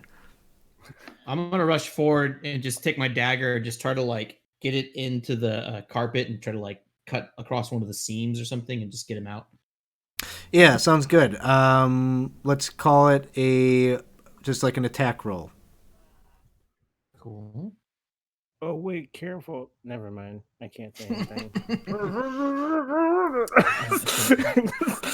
So you're stabbing forward to try to maybe create a run in the fabric and allow him to bust out, but there's like multiple layers, like and it's a very thick rug, so you didn't quite like slash enough. There's a marking there, but it's not enough to allow him to break free. Cool. How about Bree? Anything that you would like to do, or you were kind of warning him not to do this in the first place? Yeah, but I see him in there stuck, and take some pity on the situation. So I'm gonna go in and try to also cut it with my I guess my battle axe. I'm gonna try to see. So- I'm not gonna go like this. I'm gonna try to like get the bottom and like rip it type of move. So this would be tough because the thing is actually still like actively like wrapping him up. So using a weapon in this way, I'm not gonna say it's impossible, but it comes at great risk to poor Ergo in there. So if I see that and see that he's like not well, I still have that. You I think I still feel have that though, shit, don't I? Okay, go ahead. you've got these weapons, but Tolliver has kind of etched a little mark in there. If someone were to dig their fingers in there and like rip, you might be able to open that gap up enough to give him some relief. That's what I'll try to do. Then I'll just try to rip it. Okay. Just pull the thread. Go ahead and give me a strength check.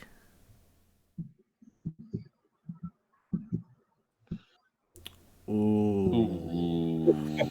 So what happens is you go over there. I don't think there's any fleeting luck out there just yet. So if there is, it'd be gone.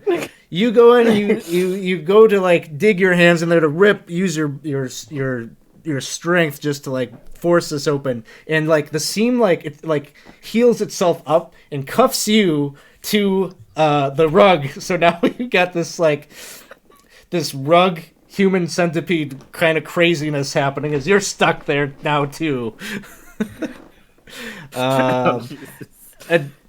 Bree will say that's a point of damage for you.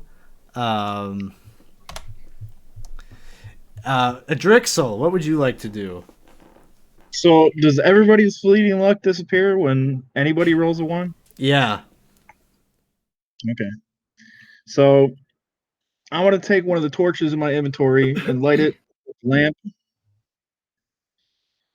And then I'm going to run into the room and try to ignite the carpet, or at least get the carpet to loosen its hold for fear of getting burnt to a crisp.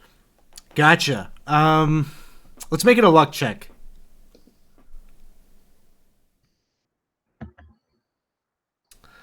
All right, and it's like you can feel like you go and you bring the torch fire to it.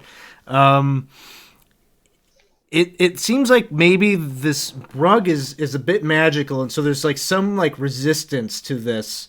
It doesn't seem to be having the effect that you were hoping. Nox. I'm running out of ideas. I mean, I'm listening to everybody. I'm trying to figure out what I can do. Not the cloud. Not Not the cloud.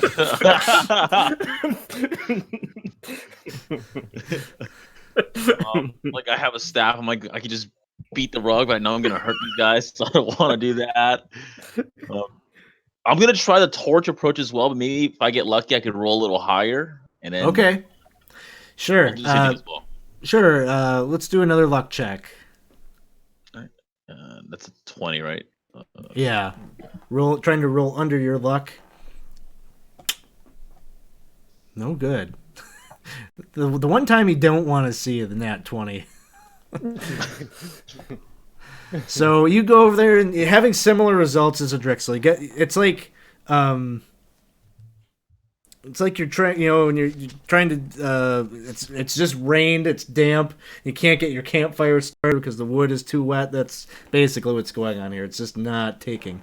All right, Ergo, you're in the rug. You're gasping for air. What would you like to try to do? I'm muffled, so I wouldn't be able to cast a spell. Would I?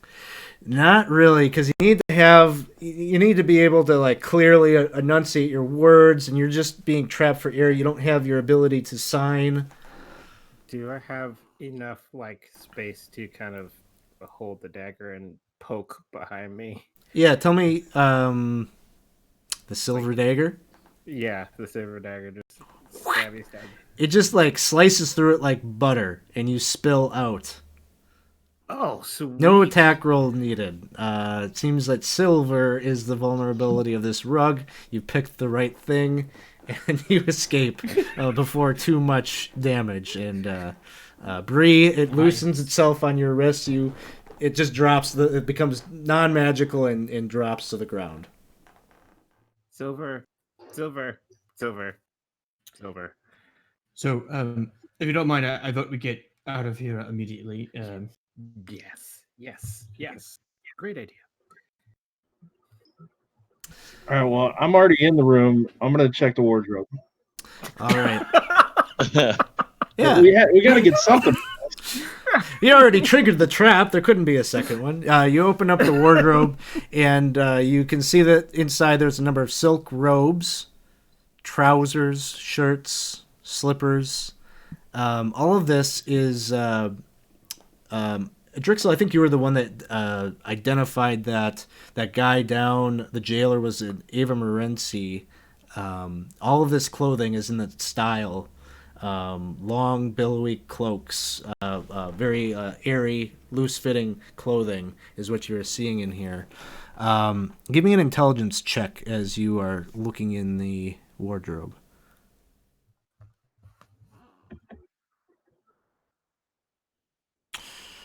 I don't know, picking up through the clothing, you do find that they're within the pockets. There are some copper pennies in some of the different pockets of some of the clothes.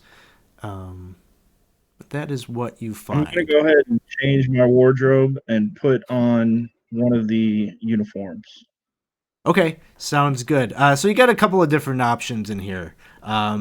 There's like the kind of like long robes, and then there's some clothing in here that'd be more like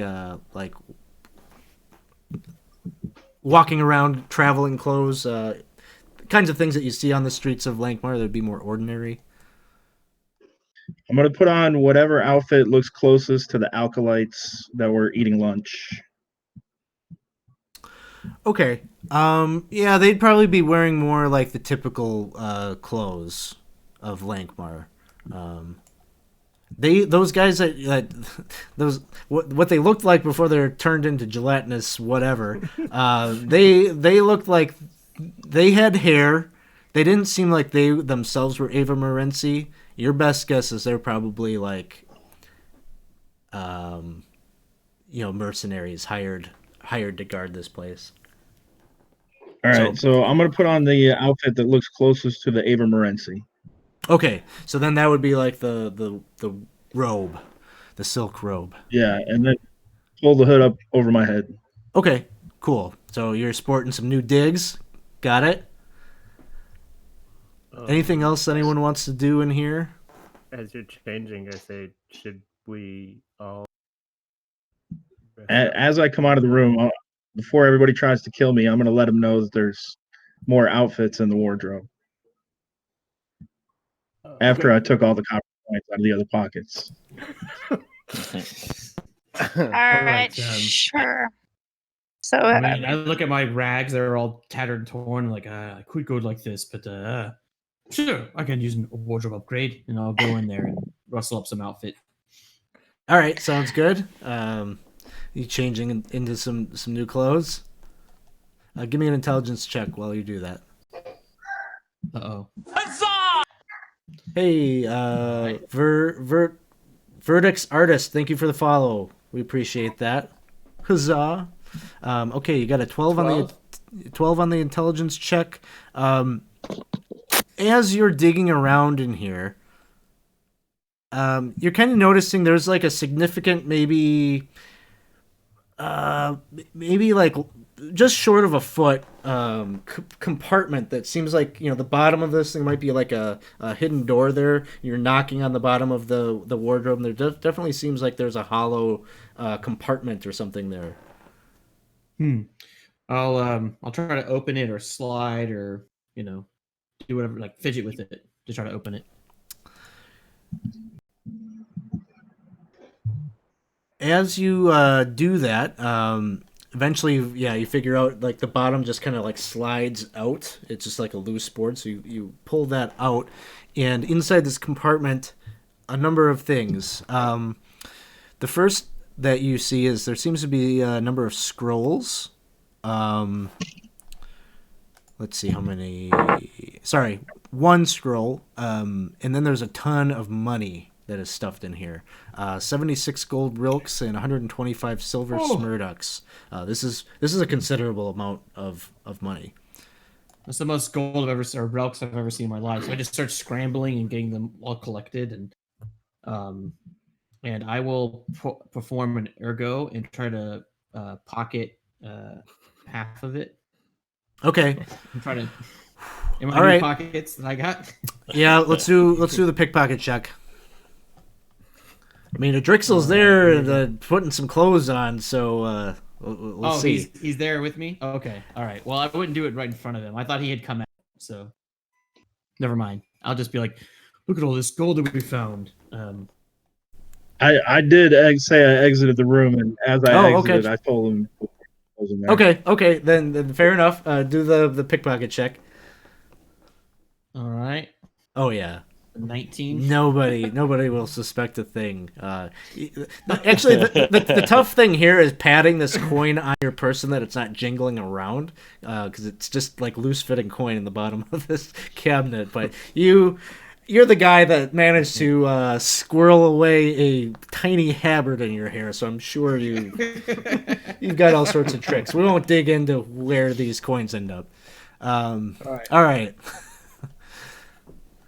Cool. So scroll. So I'll bring the scroll out and be like, I've got this like bag of coins, and the scroll will be like, I found these two things. I take a cut of these gold. I like to live light, and I'll just hand the gold and the scroll over. And I'm looking at you like real judgmentally because I know that you don't like to live light. I've caught you with that several times doing things, but I just let it go because whatever at this point. I do gimme hands for the coins and the scroll, actually. So are the coins that he brought out in a bag? they were not originally in a bag. I don't know. Tolliver, did you happen to have a bag or something like that? I have a sack. Okay. So it's got my stuff in it, but You can hold on to my share until we get out of here. I do want to Same. just go through the coins, see if we see any more green coins, and then see if what this is, if I can figure it out. You want to figure out what this scroll is? Yeah. All right. Go ahead. So you've got this isn't exactly how the ability works, but thieves have a thing called a skill check that you can use to like cast a spell. Cast spell from scroll. So we'll just use that as your ID on this. Go ahead and roll that die. I think is it a D12 for you? Yeah. So roll a D12 and add your intelligence modifier to that. 7. Okay. You're not precisely sure what this spell is, but it is a rare spell. Not the kind of thing that you have ever, you don't remember seeing anything like this kind of magic in you were a wizard's apprentice, so you're familiar with magics and things like that. But there's something weird about this one. The scroll itself seems to have some kind of unidentified, kind of like yellowish liquid that is splotched kind of grossly around on the paper, and the words on it are in a pattern that just doesn't make a whole lot of sense to you. But you feel like, based on the knowledge that you have, that whoever this is someone from. Whoa! Thanks for the gems, man. Hey, thank you for the cheer. We appreciate that.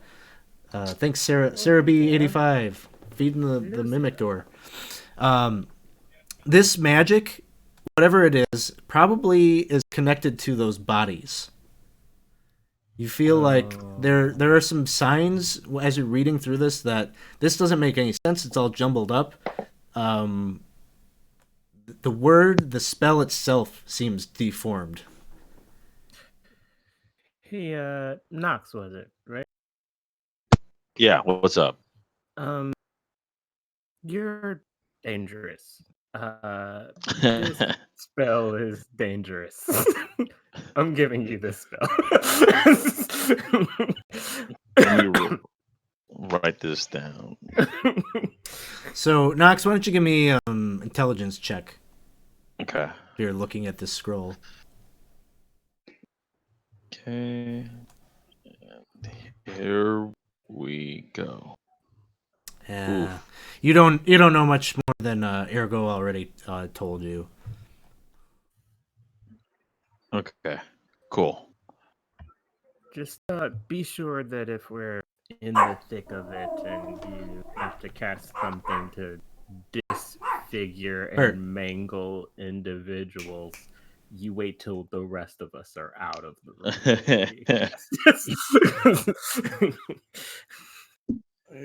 If I see this if I see this interaction with the scroll exchange and hear it, then I'll also look at it and perform a check. Yeah. Would I also get a +1 because I have knowledge of the Avi Morenzi that we already established? Yeah, that sounds great. I'll give you a +1. You don't even nice. need it. You roll a 19. You're killing it with these intelligence checks. So not only is this isn't a spell to directly it's not a type of spell that you like cast at someone to like disfigure them. This is to create basically the equivalent of like a voodoo doll. You make an effigy of somebody and you start like busting up the doll, and it will create that effect on them. So Nice. this would take some time to cast. You would need materials, things like that. But there you have it. The spell is called Mouse's Painful Suffering. So I'll go ahead and explain to Knox whatever I find out about it. Okay. Fucking wizards. Let's not use that one. Let's just generally not use that one. So can we assume that the smoke has cleared from room 2-2?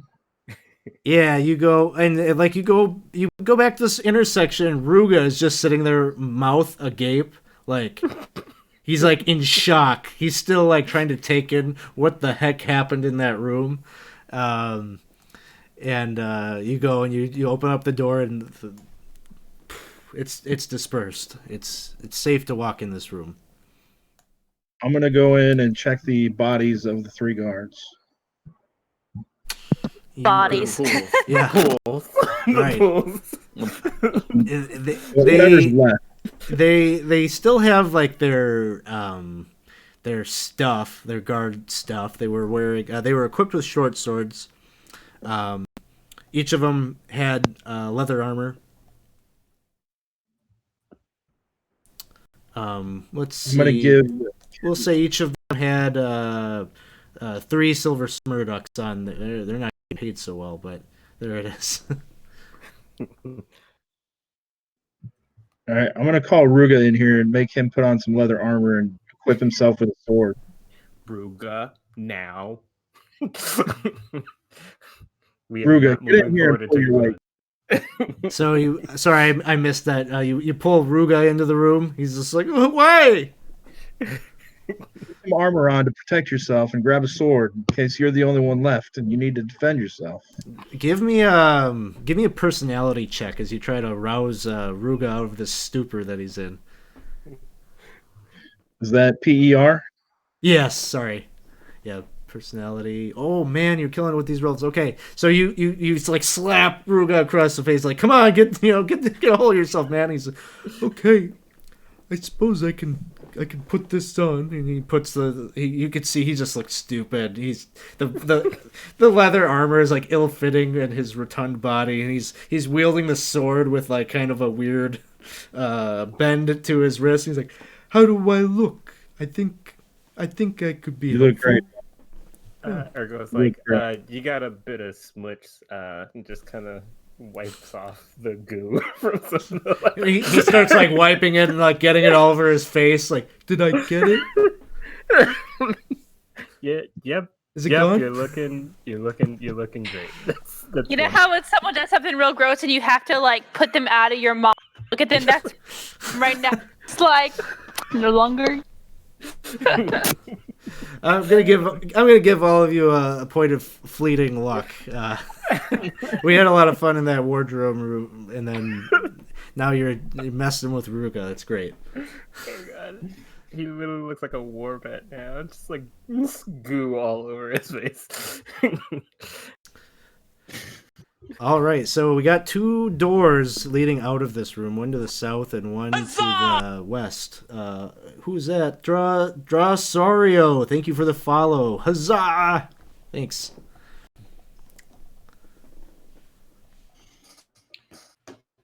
So, this is the mess hall. Do we think this door's going to lead to like barracks or something? Probably. Or a kitchen. Yeah, kitchen. That makes sense. More sense actually. We have Well, to taking choose. into account of the 2 doors, I would say one would probably be a kitchen, the other would probably be the bedroom. So maybe we choose neither, and we go to the main room, the main door. Like point down at the door in like kind of the far left. Yeah, makes a little sense. You see this door to the south swings open, and there is, I mean, this, if you thought Ruga looked like a dumb guy, like this guy looks really dumb. Bald head. He's definitely Ava Morency himself, and he's got a cooking apron on that is just splattered with who knows what. There's kind of a something that smells like food cooking on the background, but it's like intermixed with something that just doesn't smell all that appetizing. And this guy's got his butcher cleaver out, and he's looking around the room with a WTF kind of expression on his face. What do you do as this happens? Hello. So He are we raises all his wearing- hand, and he like overhand throws that butcher's knife at Ergo. Oh, And let's see what I'm gonna happens. scurry while this happens. So, all right, he's got D20 action die.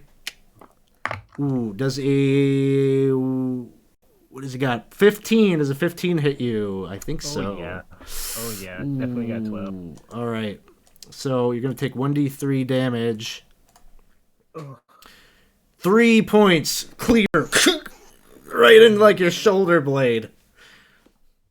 I'm just gonna drop and just be. I'm not dead, but I'm just gonna be dead. Play dead. All right. Yes. So we're gonna roll initiative here. Tolliver, what would you like to do? All right, so he's standing in the doorway, right? Yeah. I'm gonna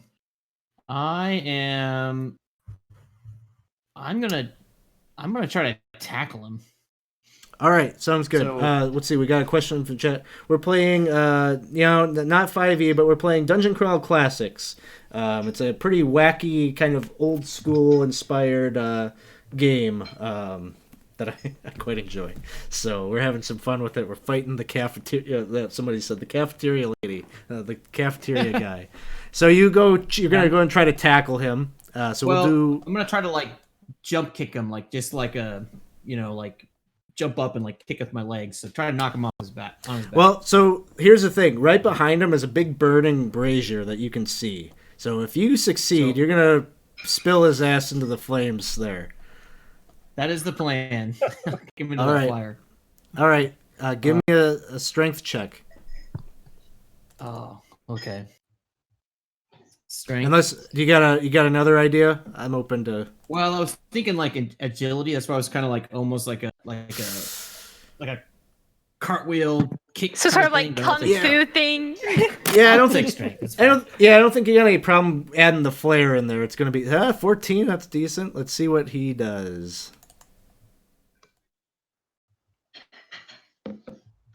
Ooh, I got a 16. So you go and you kick, no. and he like Well, wait, teeters. Can I burn a point of luck? Well, I guess I would have to. Nah, okay. Yeah.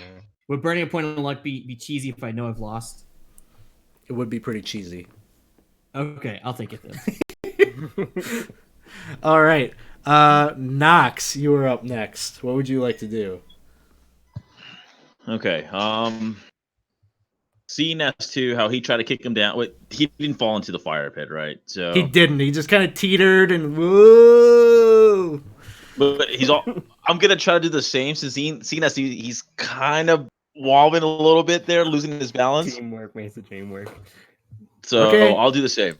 I'll give you a +2 on it since you're attempting like Tolliver added a little oomph. Yeah, he And just you needs a go- little tap. He needs a little bit more. Here we go. All Here right. we go. All right. Let's see. Did you have any modifier on that?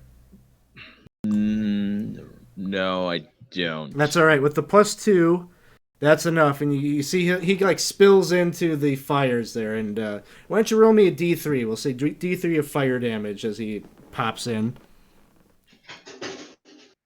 All right, 2 points. So he takes a little bit of damage from that. But as soon as he does, you can see he's just like, he's not really like screaming. Like pain isn't like a thing that is registering for him, even though you can see like the burn is like singeing his skin. He reaches in and he grabs some of the coals with his bare hand, and he's gonna try to shove that in. I don't know. 1, 2, 3. It's Tolliver. 4, 5, 6. It's Knox. It's gonna be Tolliver. Man. Tolliver. Let's see what happens here. What's your armor class? It is a 14. I rolled a 15. Oh man. You are going to take a D5 of the damage. If I can find it. Here it is. That's 3 points of damage. Gets it like right underneath these brand new clothes that you've got, and he kind of like sticks it in there so that you got to like untuck your shirt and like deal with that. Ergo, it is your turn. I can't do anything beneficial right now. I'm just gonna lay there and think about my life choices at this point. Okay, I'm gonna give you a point of fleeting luck as you just like are sitting there. And there's bodies in the room, but you're like the only one that isn't a pudding pile. So like, I don't know how convincing it really is, but It's one of those TV show moments where it's like, I bet you're wondering how I got here. awesome. All right, Bree, what do you got? All right. So, I am going to come around here, and I see. Is he still on fire? Or is he like? He's not like actively on fire, but you can see like embers are clinging to his back, like the evidence of this burn damage that he took is evident. Okay, but he's not like currently like a flaming, giant coming at me or something. Nothing so dramatic, no. Okay. Yeah, I'm just gonna try to run up and just hit hard with my axe. All right, let's see it. Any All mighty right. deed? Any mighty deed? So the mightiest thing I'm gonna do here is just try to maybe like hit an arm that he's got these coals or something to keep him from being able to throw them at us again. Sure, like a disarming kind of thing. Absolutely. Yeah. Yeah. Literal disarming. Literally. Literal disarming. Yeah. There we go. All right. Oh shit. Nice. Hold. So that was a critical hit. So because I guess I never explained that. Warriors have a critical threat range of 19 to 20. So that's why that 19 was a crit. Nice. I was curious. I was like, I don't know how I crit. Hey. So no mighty deed, but we got the crit. Okay. So you get a point of I'll give you a point of fleeting luck for the crit. Okay. And then what's your crit table? Okay. So is that in library for the crit? Oh, is it not listed on there? Action. If you go to action, there's a button that says crit. Oh, is it? Okay. Oh, awesome. Is it- Yeah, is hit It that. could be like a Roman. Okay, yeah, cool. Woo! Got it. Boom. Critical hit. Smash the foe's nose and an explosion of blood. Inflict an additional Nice. D6 damage with this strike, and they lose their sense of smell for 1d4 hours. Oh, that's sad for the cook. You All right, roll, so do you I roll throw the- another D6 in here? Yeah, you roll the damage. I'll roll the length of time that he won't be able to smell. He but might I bet. be appreciative you took away his sense of smell. Yeah. True, it's true. I might have done a favor. All right. So it looks like 3 plus. We didn't have the weapon damage yet, so you can throw the normal damage of your. What are you using? A battle axe, right?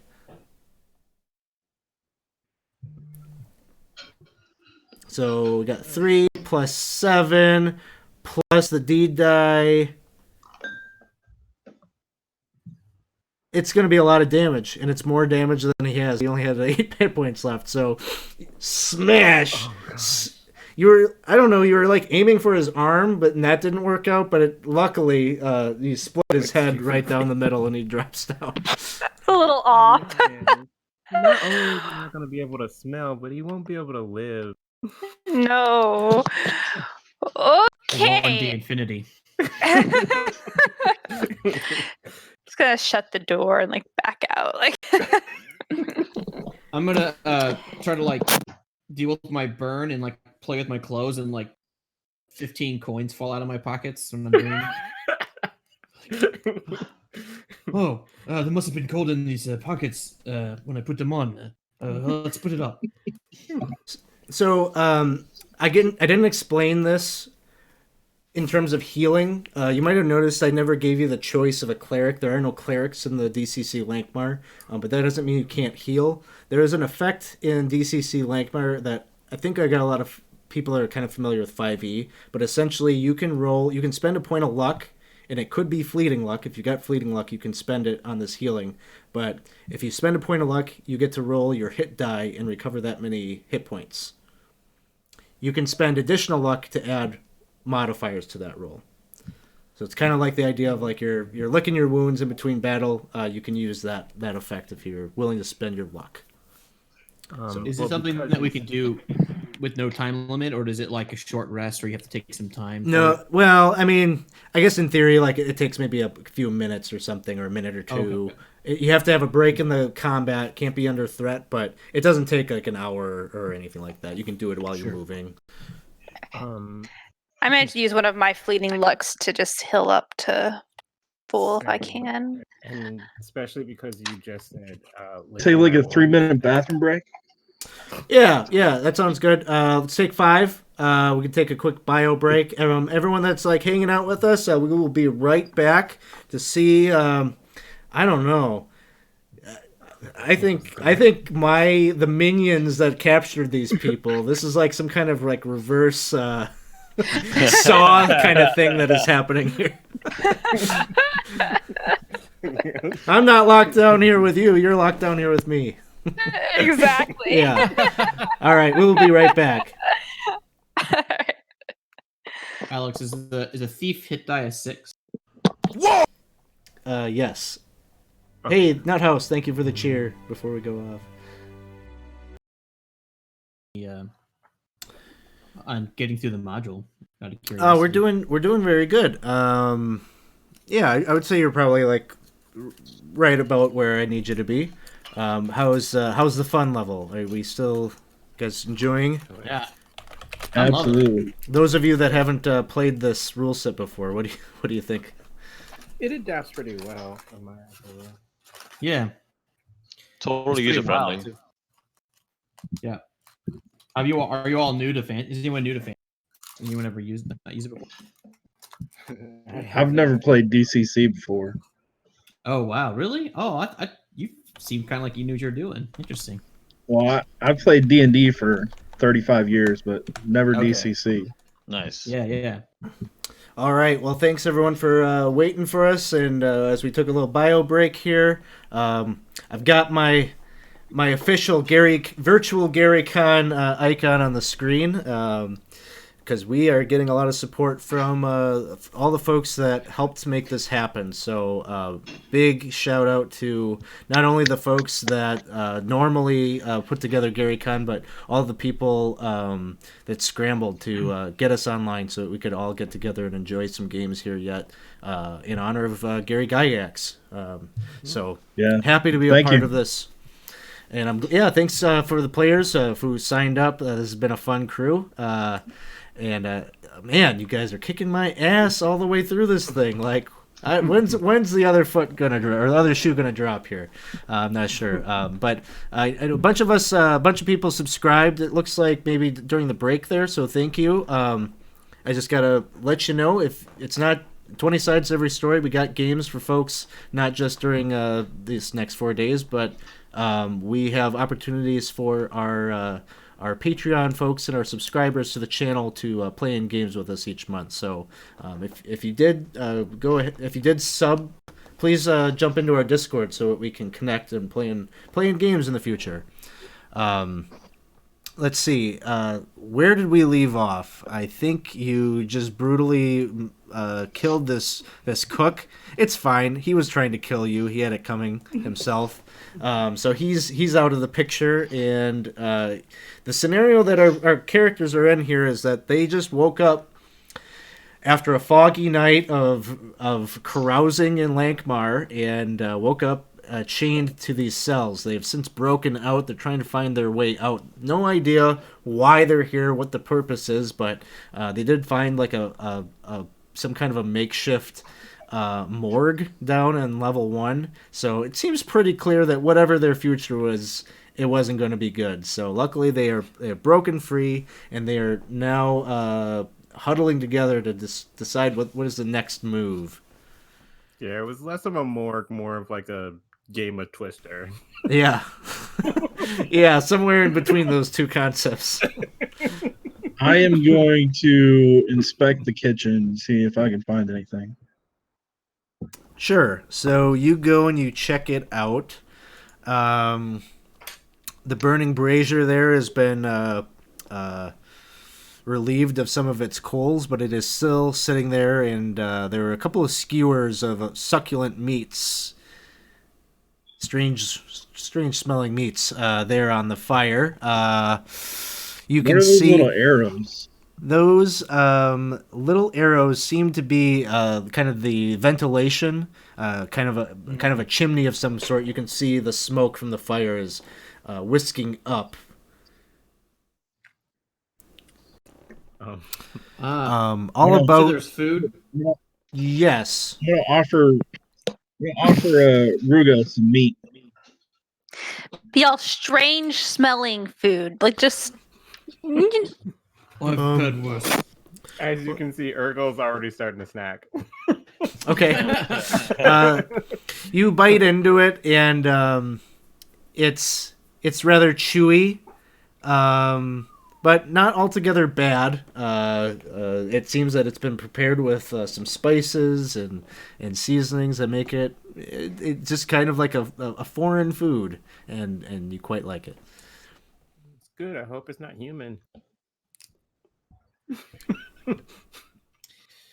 Well, when you put it that way, that's what I say before any meal that I am about to embark on. I hope that this is not human.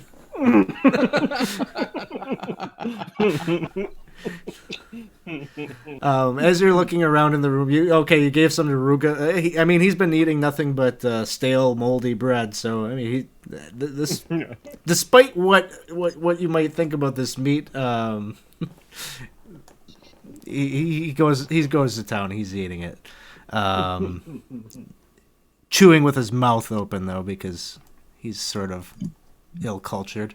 So as you're looking about the room, of course, there's a workbench that has some ingredients. Some onions and peppers, just different things that he was using for his kebabs there.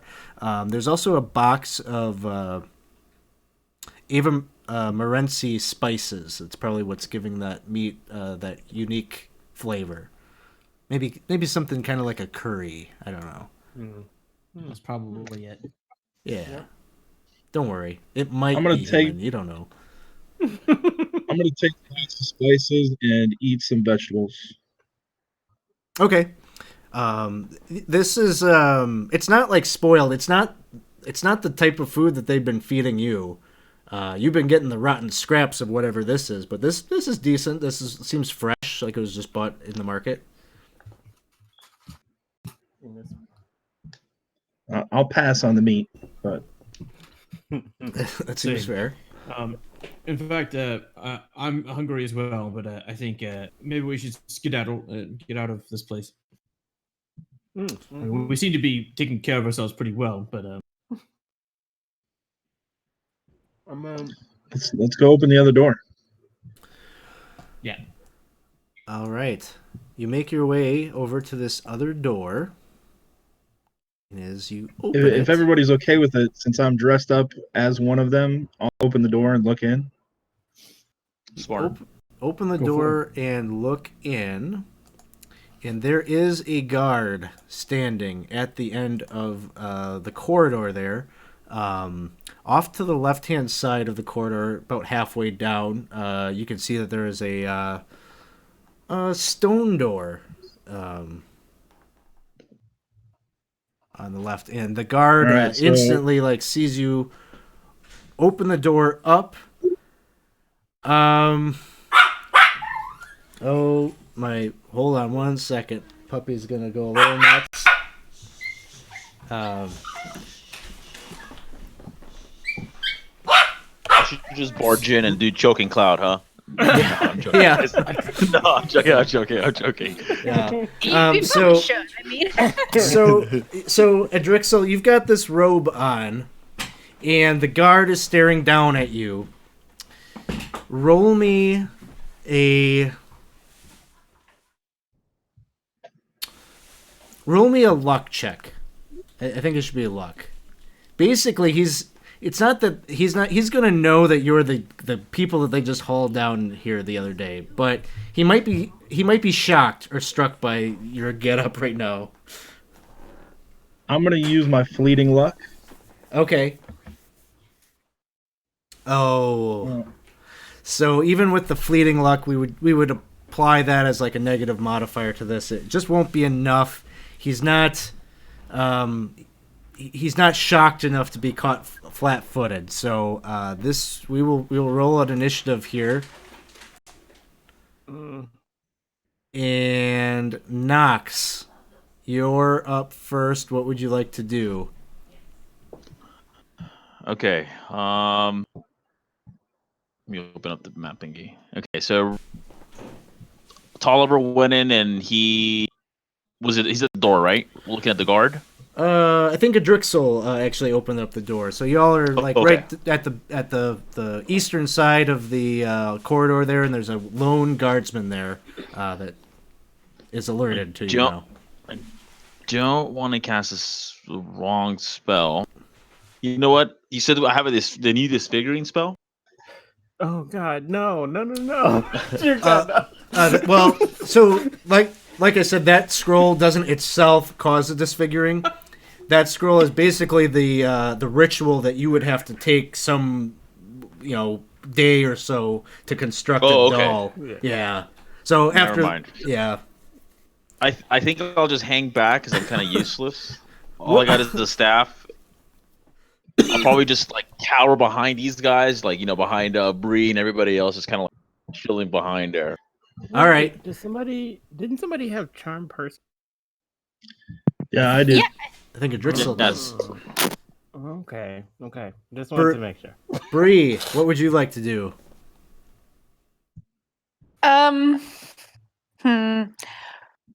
Well, considering I've seen what some of our spellcasters can do, I don't want to go up and get too close to him. So I'm going to kind of come up and stand near the door, ready to hit if he comes at us, but keep my distance. Okay. Sounds good to me. Tolliver. I'm gonna tuck around kind of in the corner of the room with the same intent and basically just draw him destruction. And then if he comes through the door, I'll be ready to stab him, backstab. becomes his turn, and you all are like making some preparations, getting ready, and he's like wide-eyed there. He hasn't drawn a weapon or anything, and he's just like, he's just skedaddles, picks up his feet, and gone he goes. He can see what's going on in the background there. He probably heard some crazy noises of torturous intent. Oh yeah. No thanks.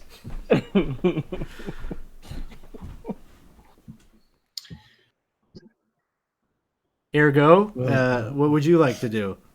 I look at the rest of the group and I say, I have a slight feeling that we may be mass murderers.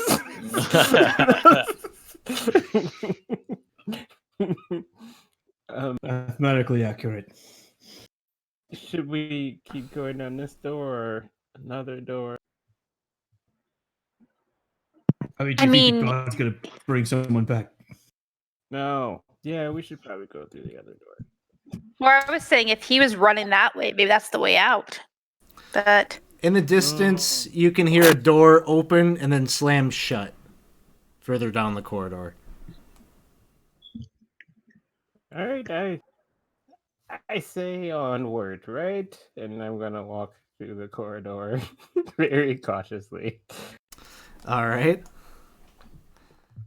So, making your way through, anything that you want to do, interest in this door at all, or is your destination to follow the guard? Going to probably still kind of sneak or coax behind the turn. So that first turn into the corridor, I would just like keep a shoulder to the corner and then kind of peep around and see what I see. Okay.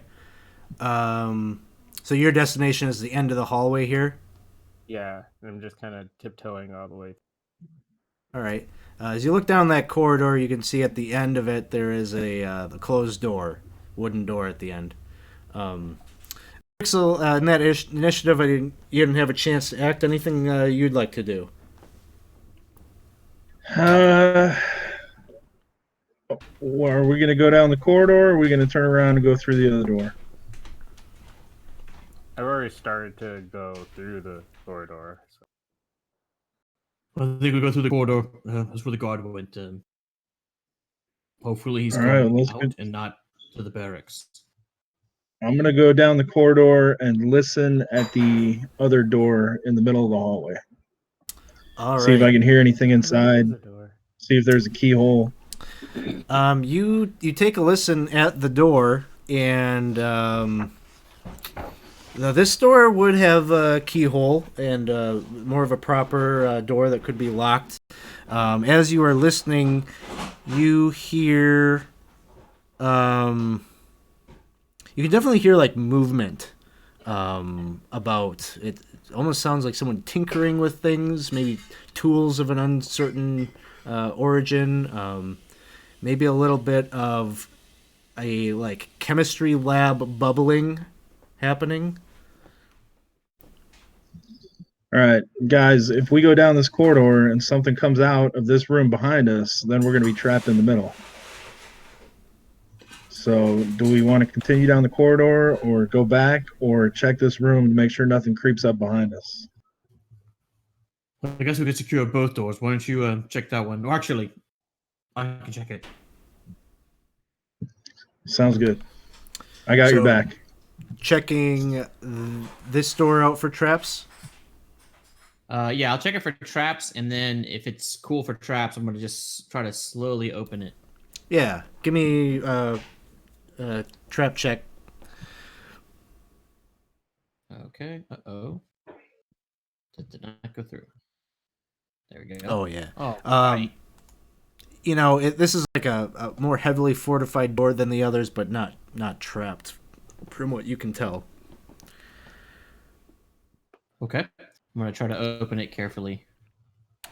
As you're opening it, you do kind of see as you're like opening it, there's a keyhole there, and there's like kind of like a blue light, like a flickering blue light that you are seeing.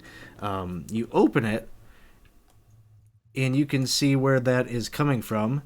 There's just a ring of it around some kind of a work table in the middle. of the room. This liquid blue churns, kind of floating a bit in the air, maybe like a foot or so off the ground. This eldritch glow reveals that there's a broad wooden slab with rusty iron restraints on each corner that it is circling, and on the platform is a man that looks broken, like he has been tortured. Beyond that, I don't know. At this point, you're expecting to see some poor sap on a table being tortured in such a way, but you can see that his hands are not fleshy hands; they are silver. Like metal silver or silver color? Yeah, like they look like almost like skeletal mechanical hands that are attached to his wrists, and. There's a 50% chance that something else is happening. Something good, right? Yeah. Oh, it's not good. There is a figure here, a man. You can smell him from where you are. He just smells of sweat and gore is coming off of the smell from the body. This is just nasty. And you look at this guy is just completely whoa. Albinosaurus Jones just redeemed a wandering monster. I can help you out. Yeah, we'll do something there. Thanks, bro. Oh my god. Okay. So you're looking at this man who's wearing robes in the same style that Adrixel is wearing. And he's like over at another workbench down over yonder, messing with alchemical vials and things like that. And as you open up the door, you can see he looks at your direction and he says, "Ah, I can see that you've awakened, but it is not your turn. I am not quite ready for you. Get back into your cells." Got it. And I'll shut the door. And you can Sorry, hear some spell casting is happening in the room as you do that. I'm gonna shut the door and back up and just be like, "Go," and just try to run. Yep. All right, which direction are you running? I am running the direction that Ergo was going. All right, so you're heading down this way. So you make your way to the end. Say that. The tables have turned. But you head down to the end of the corridor, and you get to probably right about here when the door opens.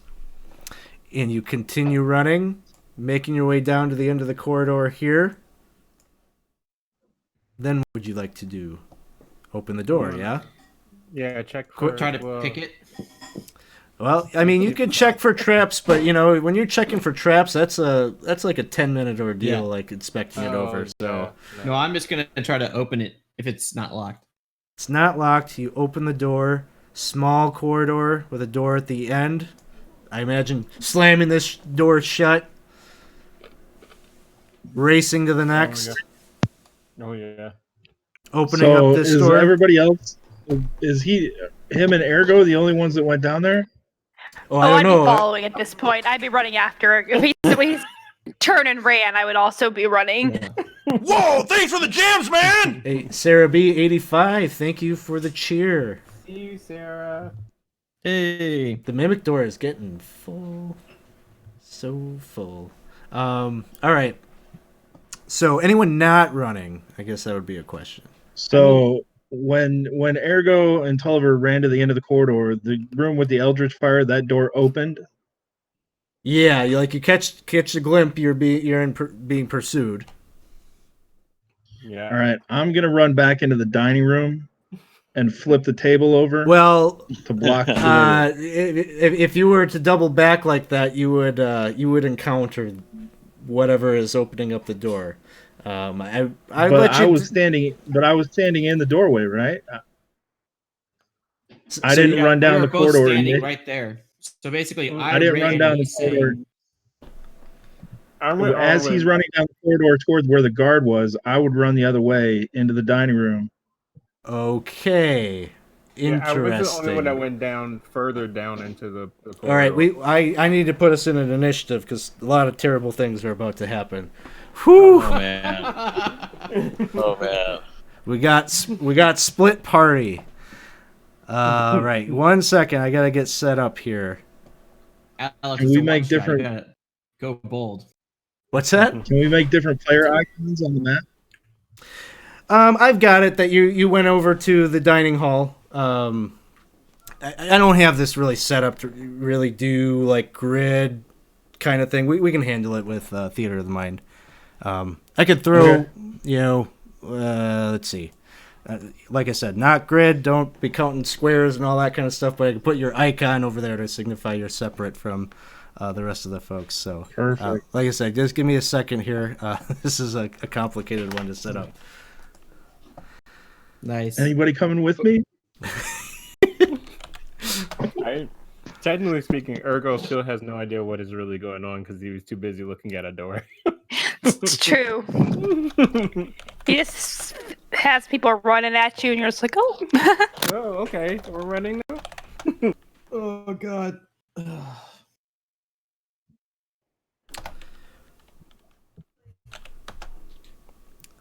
Oh man. But yeah, I was just saying it's a one shot, so you might as well. You might as well. Go out with the flame. They'll destroy us. right. Is that what you're doing? Okay, so I think we'll roll initiative right as the party. The rest of the party was running down the hallway to try to get away from whatever it was. You guys open up this door down here, and it opens up to reveal. Here you go. This is the guard quarters. And there are several pallets covered with simple bedcloths that line the walls of this dank, chill room, leaving a central aisle leading to the opposite door. Cloaks and other clothing hang from the walls, and an octagonal table flanked by chairs stands in the northwest corner. A pair of hairless men dressed in mail cast dice at the table, while the air rings with the sonorous sounds of snoring that come from motionless forms in the beds. While you were observing that, there is one guard that is in here who is just like, guys, you gotta wake up. There's some, I don't know what happened, but that idiot that we put in charge of the jail cell let a couple of the rats loose, and he's raising the alarm. So we got some friends in this room here. So right here is where initiative gets rolled. And up first, Tolliver, what would you like to do? Oh my God. So, so here's the thing. Can we run past them, or is there like engagement type stuff for DCC? If your goal is to get to that door, there's no one that's necessarily blocking your way in this moment. So we would say with this turn you could get to that door. Can I get to the door and open it, or just get to it? You could get to the door and open it. Okay. Oh my God, I don't know what the right thing to do is here. I'm doing it. So All right. I'm just gonna say, fucking run. We can make it out, and I'll run as far as I can go. I'm just like, slipping and sliding through my bare feet, and I'll get to the door and open it. Hopefully, it's not locked. It is. Don't think this one Storms. is locked. You open it,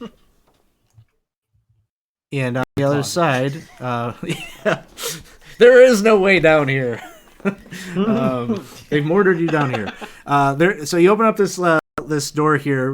Barrel arches support the roof of this wide, low-ceilinged chamber. Puddles of stagnant water collect on the dingy stone floor. Several gibbet-style cages lie in a rusting pile against the western wall. And then you see it. There is a staircase, its length illuminated by diffused sunlight shining from outside.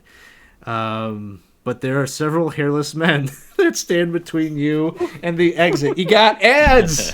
What are you doing? So, we got a few more guards here. Oh my god. Things So many. changed so fast. Standard like D&D moments that we've been doing this entire game and just close the door back again. Yeah, is it possible for me to close the door back again? Not on this turn. That would be everything. Is a Drixel still in the dining room with the table behind the table and everything? We haven't even gotten to what's happening there yet. So Okay. man, this is chaos. Chaos. All right. Let me reveal those guys. Holy Jesus. All right. So next up, Drixel, you have run to the dining hall. You're going to flip up one of these tables and set it against the door. Has the voodoo doll and the alchemist stepped into the hallway? Yes, you can see them as you make in. They've just stepped into the hallway. All right, I am gonna flip up the table and then cast Charm Person on the alchemist. All right, you can do one of the two with your action. I will die. flip up the table for this movement. Okay, give me strength athletics check. Sorry, wrong game. Strength check. I'm playing two different games here all day. And I want to get below it or above it. This one is a DC. Only luck is below. So I'll tell you what the DC is an 8. This is. Oh my gosh. You're like moving the table over. You get it over by the door, but it's only going to be like a minor hurdle for them.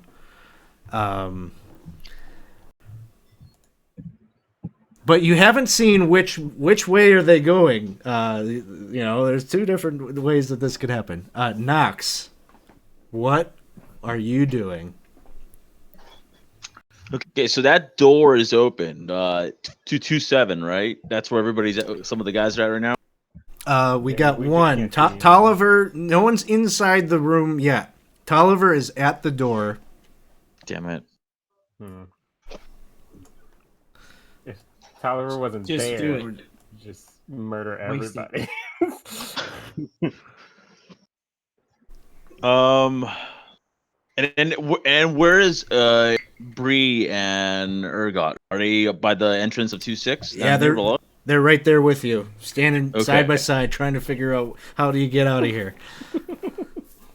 Oh man. While you're thinking about that, I'm gonna give Drixel. I'm gonna give you a point of fleeting luck because that was pretty baller to go bolting into that room. What do you got, Nox? Okay, I'm gonna try to cast choking cloud. All right, you need it to be as big or at least as big as last time. Any spell burn? Any spell burn? Yeah, I'm gonna spell burn for sure. I'm gonna do agility spell burn. Okay, how many points? I'll do 2. 2 points. All right, you got a little cushion there. Bringing All right, your here we agility go. down to 7. Oh, Oh no! So let's see. That would be a 10 plus your wizard level is 11 plus one more is a 12. Would you like to burn any luck, or is I will. I'll burn 3 luck. So a 12 wouldn't be a failure. If you burn that luck, it'll bump it up 1 category. Okay. So if you bump it up, you burn that luck, go ahead and adjust your luck score. Up to 1d4 small individual clouds of toxic gas appear around selected multiple targets, all of which must be within range. I think anybody 50 feet or more. You can cover this entire room. You could hit any of the ones you can see in here. They will have -1 penalty to all rolls for 1d4 rounds. So go ahead and roll me a d4. See how many clouds you get. Okay, let's see. All right, 2 targets. So the difference between, you got 4 that are sleeping, they're waking up, and then you got 3, two gambling over there by Tolliver, and 1 in the middle of the room, the guardsman that you pursued in here. I'll do 1 in the middle of the room, and then the other one by Tolliver, the one that's closest to Tolliver. All right, 1 and 3. Got it. All right. Not as much. You used all that gas earlier. You need some more juice. All right. Sounds good. Ergo, it is your turn. What would you like to do?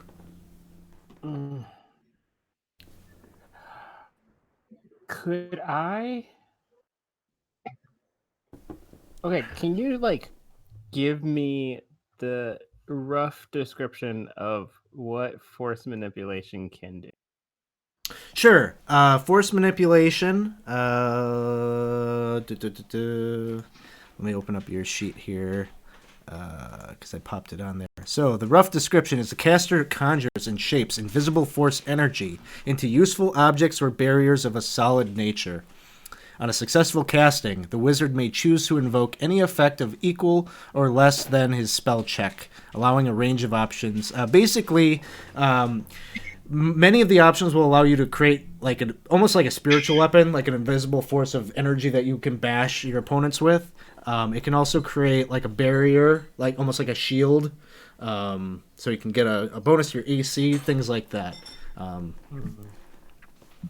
So I wouldn't be able to, per se, try and take one of the bed sheets and somehow pin someone to the bed.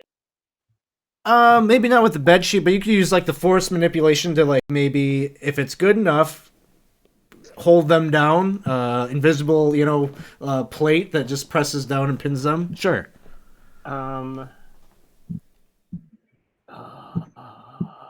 I will do that to the one that's in the bed closest to us.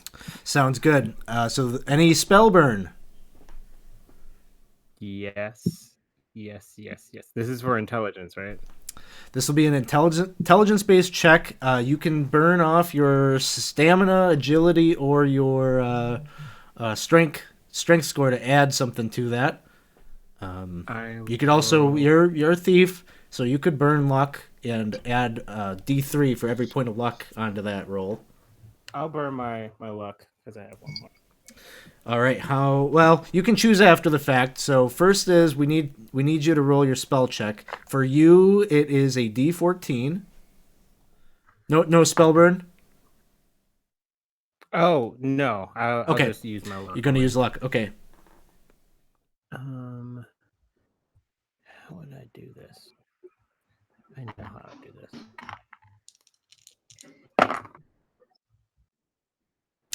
Sorry, I just realized you probably don't have a D14. You want me to roll the 14 for you? Or you got it? Okay. Yeah, I figured it out. That is a... Oh gosh, that's a 6. No, that's a 12. That's a 12. 12? You got 12? Okay. Yes, I was like, that math seems awesome. So 12 is going to be on... You'd be able to get something out of it, but it's going to be probably not to the effect that you were looking for. Want to burn some luck? Yeah, I'm going to say for this effect, this has got to be at least a 14. It's 12. I just need to get 2. I got a 1. All right. You can burn multiple points. You can keep rolling. So just depends how far in the pot you want to go. I'll do one more.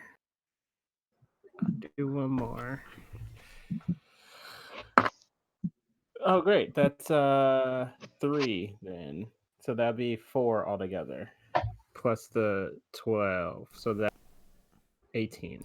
18. Okay, that bumps you up 2 categories. So basically, this like wall of force, kind of shimmering, envelops the bed, and it like it's like a bubble like appears right over the bed, and then like compresses in on itself like shrink wrap around a person, and you can just see this like shimmering force. He's like kind of restrained, like trying to get up out of this bed. And, I got him. So we'll say that's guardsman 4 there. Like, 3 kills them all. Try. So our sorcerer down in the hallway is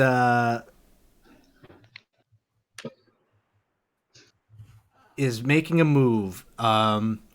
Ooh, you know what? Adrixel, you had some languages that you learned, and with how like crazy your rolls on Ava Morency knowledges, I think it makes sense that one of your chosen languages maybe was that.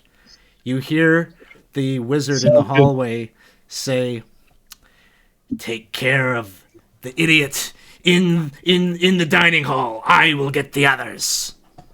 And you can hear him leaving the hallway in pursuit. Bree, what would you like to do? Cry. Okay. So just to get an understanding here, so Tolliver is in the room with them. All of the rest of my crew are everyone else is out with of the you. hallway. Yes. They're still with me in the Okay. So, and the one that is in the bed is this first one here at Guardsman 4. Is that the one that's like been bound? Yeah, he's not going anywhere. He's like He's a little bit bedridden. Okay. All right. So I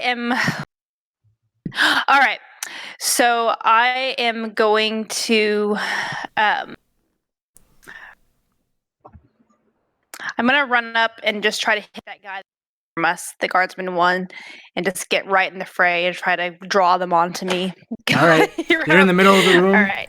Mighty Deed? Yeah. What do you got? What are you thinking? My well, I'm just gonna kind of go in and just like swing in a circle, and if someone else tries to come at me at the same time, like maybe they'll get clipped or something. Okay. I can make that happen. So D20.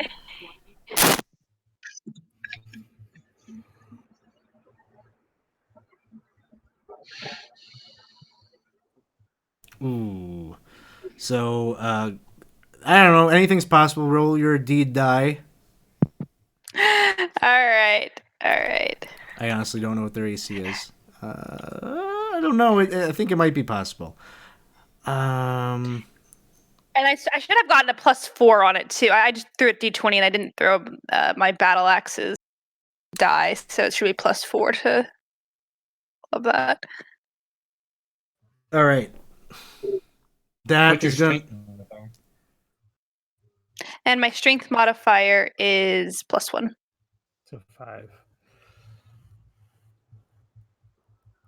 So it's 8 total. Yeah. Well, but I should also have plus. I didn't throw my my battle axe die. I just threw a D20. So yeah. So it should have been 8 plus the 3. So it would have been an 11.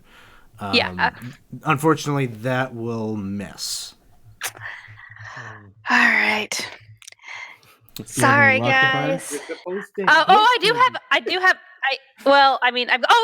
have a fleeting luck. So can I also do a fleeting luck? Sure. You want to make it a 12?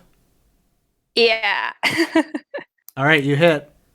Yay! And your deed die was a 3. So you're just like you're doing like this wild like whirlwind attack. I'll give some benefit to that. All right, 5 points of damage. This bro here goes down. Wadunk! You behead him. His head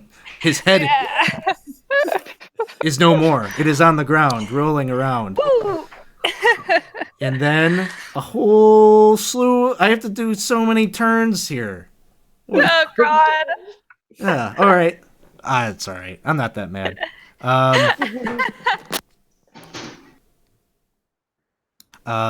Some guards are going to pile up. One is going to jump right here by Tolliver. And swords out. He's like, "Be gone! Get back! Put your hands up!" And all of these folks over here kind of block your way. You're not going anywhere. And Tolliver, you got your hands up in the air. Yeah. All right. Well, yeah. I'm not surrendering, but I did put my hand.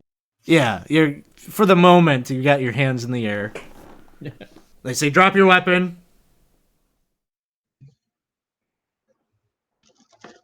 Are you telling me? What, Yeah, how does it they're go? yeah. Okay.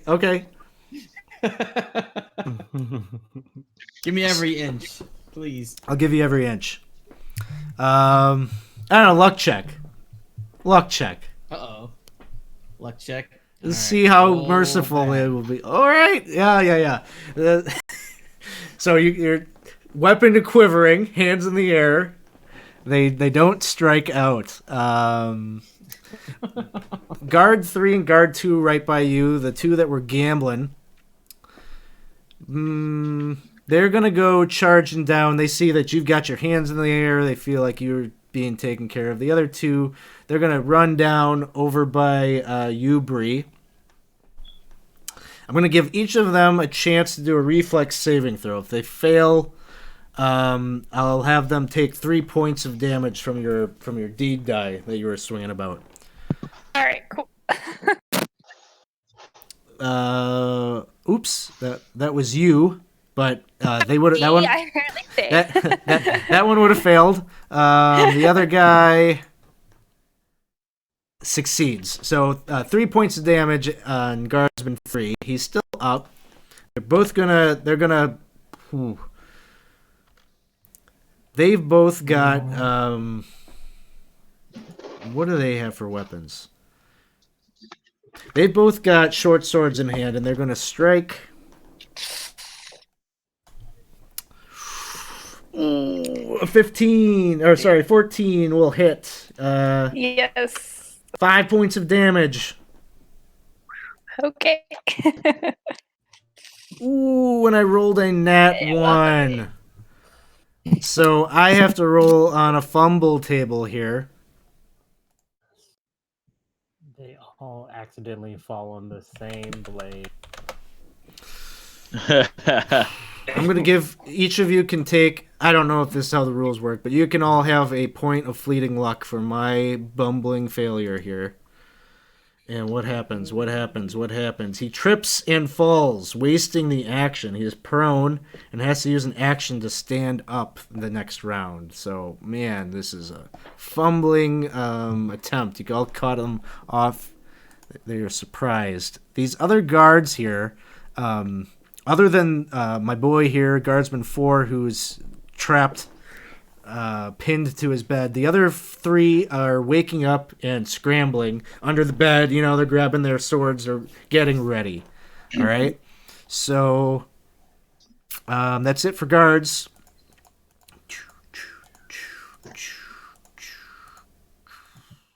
Wow. Okay. So then, Adrixel, you can hear this like the shuffling of feet as the door pushes open. We will say that you weren't able to prevent his entry because of the strength check, but you moved it a bit. It makes it a little bit more difficult for him to shove his way in here, and so he takes his action to do that. He's point blank with you now. And then we turn to Tolliver. You're up next. All right, so I'm standing there with kind of like my hands trembling with my dagger, and I'm just gonna go whoop, and I'm just gonna run, and I'm gonna come down to the center to these guards here that are one of them is prone and one of them has been hit. Right. I would give you a +2 on the one that is prone. And I'm trying to my idea is that he's prone, so I'm hoping that's going to count as like a backstab. Will that count as a backstab if I come up right behind him as he's on the ground and stab him? Yeah, it could Give me be. a look check. It'll probably be overkill. I mean, he's in a bad way here, but yeah, if you hit him, that's a backstab. All right, got And it. thank you for the follow there, Faye Knight. Huzzah! Ooh. All right, so that's a 12 because he had +2. Gets a +2 because he's prone. 12 was the number you needed. So, Right. oh, all right. Critical hit. Slashes to head. Removes the foe's ears. You guys are brutal. So that's going to be a total of 6 damage. Yeah. Oh, did it roll the d6 already? Okay. Yeah, so you go and you plummet your dagger into his head, and apparently you take the time to carve off a little trophy for yourself. Goddamn. On Sicko. accident. Oh. And then, Adrix. Go ahead. Yeah, so you do that. You nail yet another one of these guys. There's 2 bodies lying there already. Jeez. So then it turns to Adrixel. You got this body that was moments before. You can still see like shackles on his wrists that bind and kind of seem to be right there with these silvery skeletal hands are reaching out for you. What would you like to do? So as he's pushing through the door, would I be able to go through the south door, close it, and cast runic alphabet on the door? You could do all of that. He's gonna get a chance to attack you if you do, though.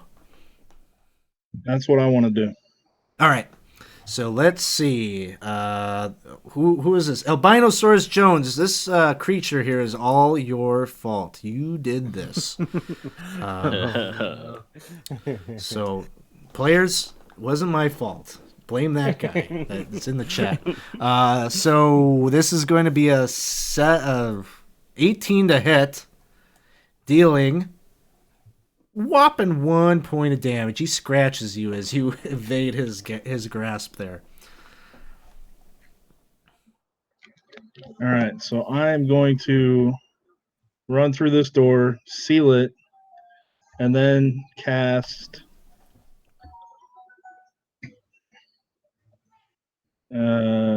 runic alphabet on the door. But it is not. Oh, there it is, right there. So just hit the cast button. Yeah. Did you no spell burn on this? No. Okay, so total is a 17. Ooh. The rune chants a predetermined message when triggered. The message may be repeated up to 3 times. What would you like for this message to be if this door is opened? Is there a list that I can choose from? You can just, give me like the intention. Like we'll make something up here. Let's go with holy damage. Holy damage, Batman. Okay, so like you want this to suggest that whoever passes through the threshold of this door will take holy damage and be that's the communication. Correct. Gotcha. All right. That sounds great. Nox, it is your turn. Okay. It's kind of a tricky situation right now. I mean, most of my cells are defensive. One sec. Adrixel, remember that 17. That'll come up. I'm going to lose that number in the chat. Sorry, Okay, so, Nox, go ahead. It's cool. So you got Bree still in the hallway, right? Right over here with Eric. I've actually gone She's in into the the middle. room. Yeah, she's sitting here in the. Oh, I see. Okay. I'm gonna go into the room as well. Seeing as Adrixel's already going down there.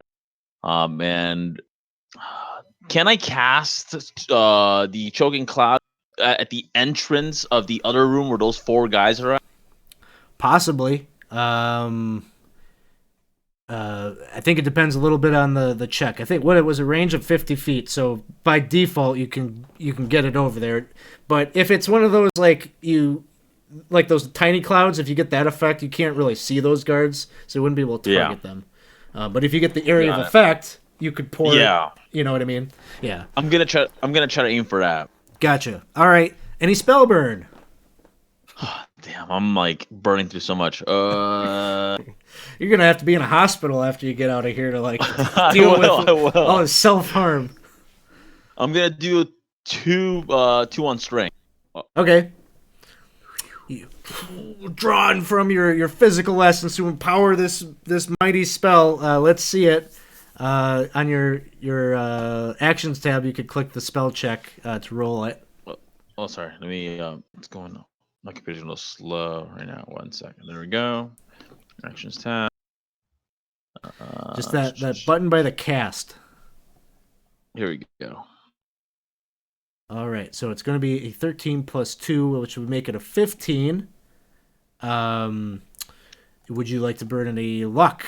This effect here is the 1d4 small individual clouds. If you can bump that up, make that an 18 through luck burn, you could get it to be the single poisonous cloud that spreads out 20 feet, and you could get it into the other area. Can I burn a point of fleeting luck as well, or no? Yeah, absolutely. You can burn that. So I have two. I already have 2 points of fleeting luck. I mean, I guess I'll do everything that I can to get to 18. So all right. So burning your 2 fleeting luck and then a point of your permanent luck to make this happen. 18 is the roll, then. A single acidic poisonous cloud appears with a radius of 20 feet centered on a target of the caster's choosing. This poisonous cloud is like just on Tolliver. It's like on your neck. You can smell like the wafting noxious fumes. Not enough to take effect, but oh my god. It's like rotten eggs and sulfur times 10. All right. So, Nox, roll me a d4. This is how many targets get affected by it. So it's 2 plus 2. So you're going to get all 4 of the dudes in there. Yes. They all suffer a -2 penalty on all rolls and take 1 point of damage each round. And that'll take effect right here, right now. 1 point. Boom. 11. What do we got? 9 and 8.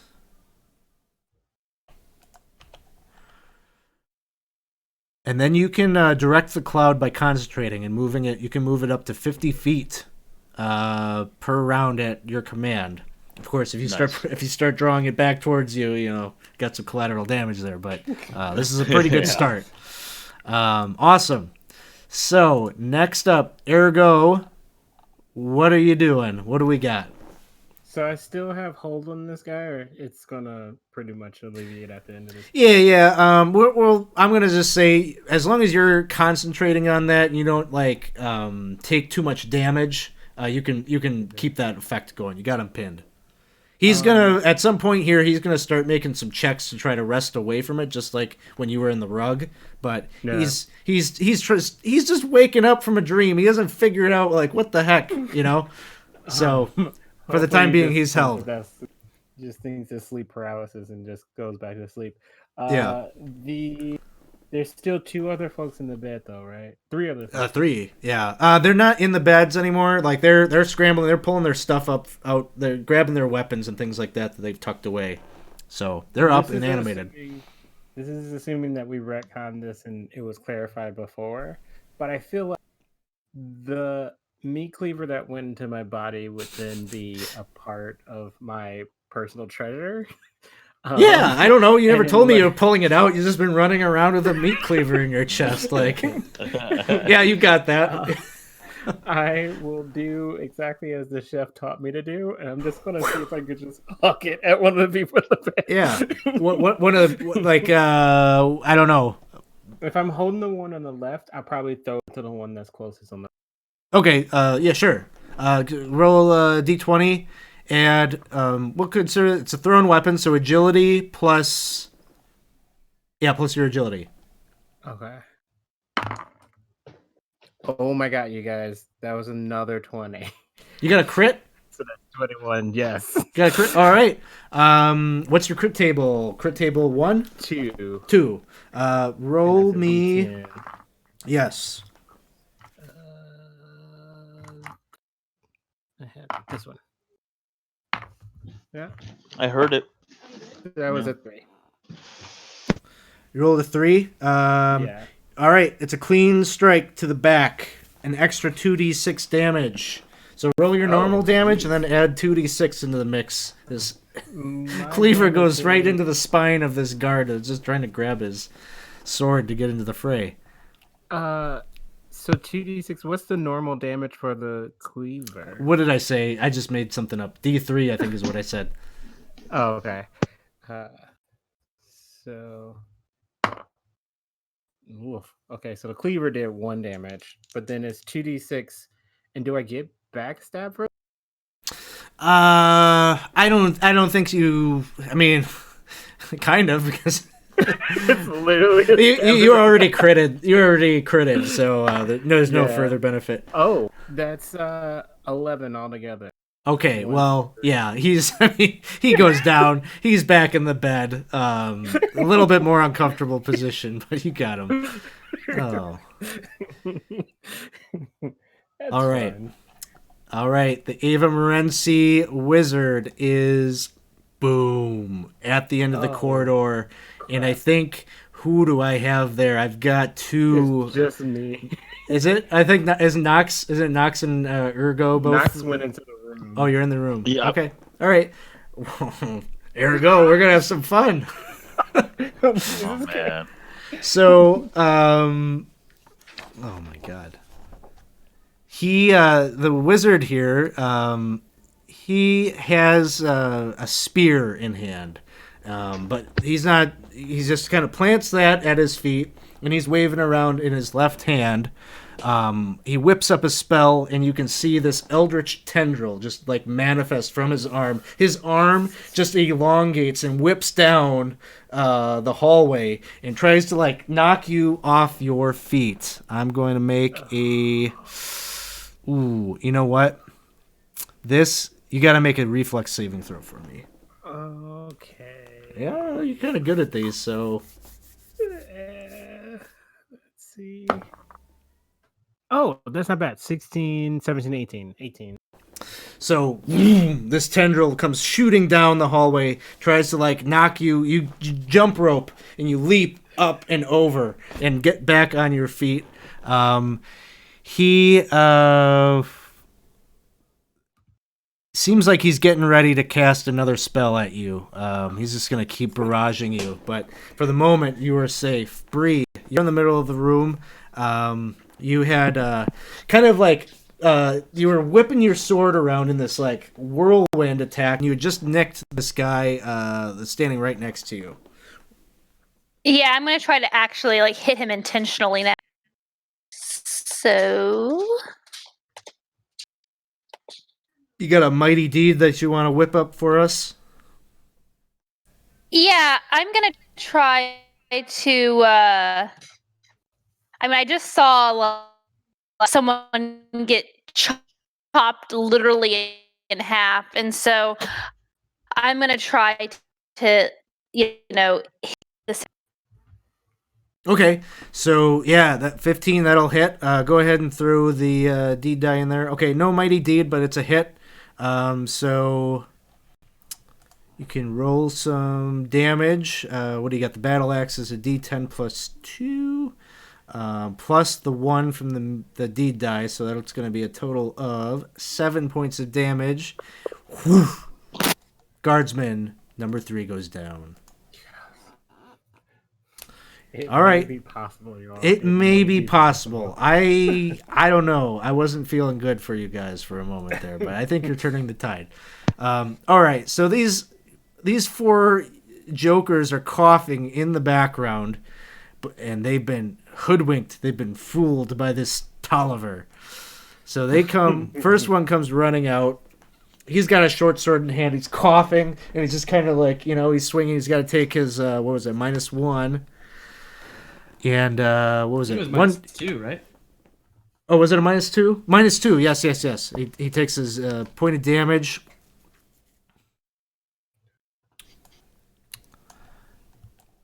All right, Tolliver. Oh, I'm guessing a 6 will not do it. The next one comes charging into the room. Oh my god! Takes a swing. Ooh, another 6. What is going on? Come on, guys. Pull it together. All right. Well, Guardsman 4 here is going to make an attempt to break free from his invisible prison here. No good. I rolled a 3. Yes. Okay. Number 6 is got his sword, runs up. These jokers here that were in the bed, they're gonna have a little bit lower AC. They didn't have time to like suit up, so they're in their PJs, footy pajamas and all, taking some swings. Guardsman 6 here takes a swing at Bree. Ooh, man, only marginally better. A 7. Guardsman 7 is on the other side of you, Bree.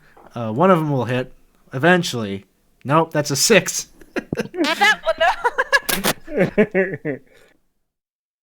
Guardsman 8. These guys are in the hallway. They're all trying to see Tolliver. What about a nat 1? We got a fumble. You can all take a point of fleeting luck for my screw up here. You trip, but may recover with a DC 10 reflex save. All right, so he kind of like donks his toe at the edge of the bed, like we've all had that experience, and he's like, "Oh god!" Oh god. You know. And Worse. let's see, reflex save is a 10, so he saves. He's just like he bites his lip. Anyway, he misses. So no further bad stuff happens. Guardsman 9 comes charging in, coughing all the way. I'm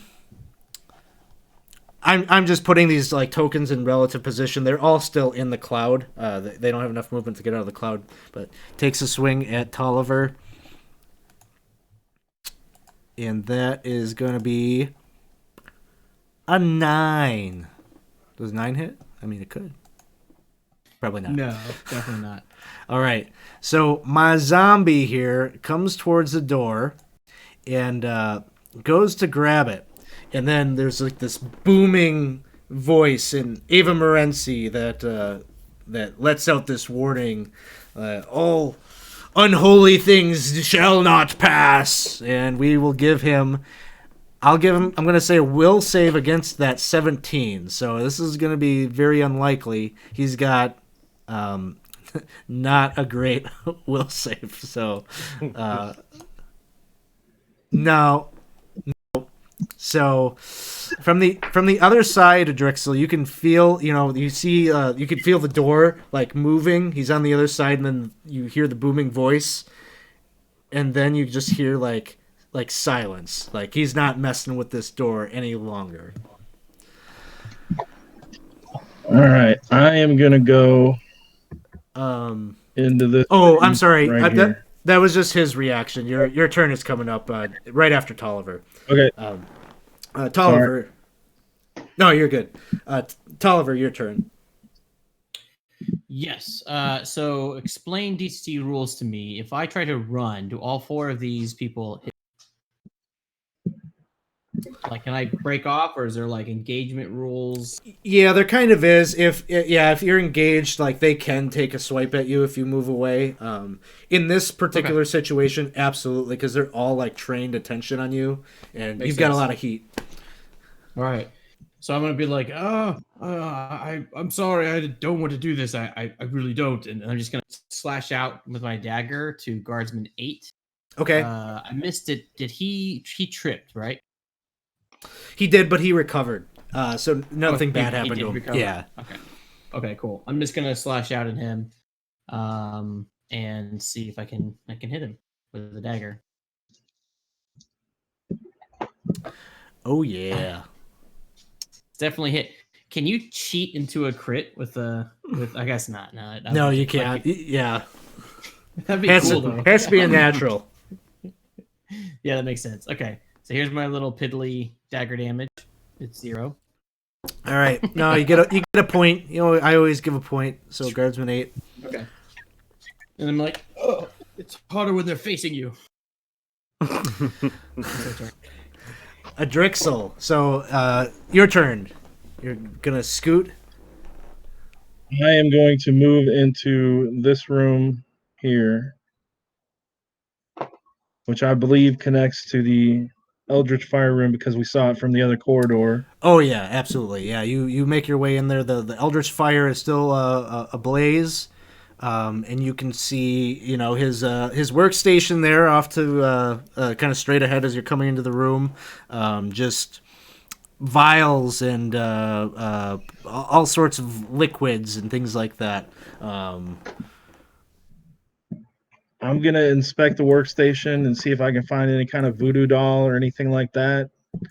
And then, given what we know from the scroll, and then grab some of these bottles and potions. And am I able to get around the Eldritch Fire to this door up here? Yeah, absolutely. So you go and you're kind of like taking anything that looks like it might be useful. And there definitely are. Make me an intelligence check. Let's just see like how good is your like quick assessment of what you got in front of you.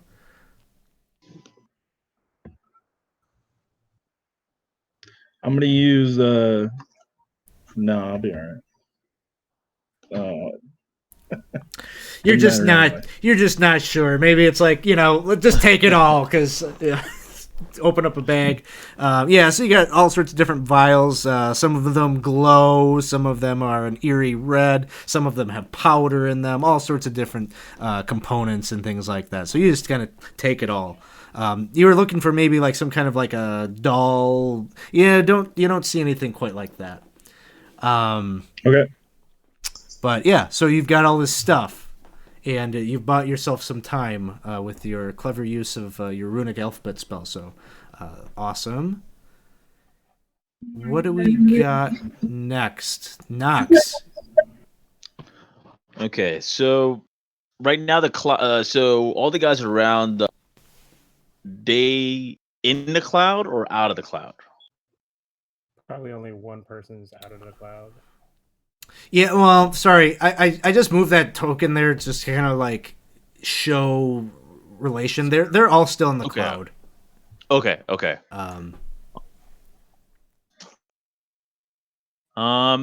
kind of want to charge in with my staff and just kind of hit the first guy there I see. Okay, the guardsman 6 is there. Okay, so just kind of catch him off guard. So roll a d20. You can add your strength mod. I don't think you have an attack modifier quite yet. No, I don't. Let's give it a try. All right, 16 is going to hit. Your staff is a D. It's a D4 in DCC. So D4 plus strength. Okay, 3 points, and that was Guardsman 6. Still on their feet.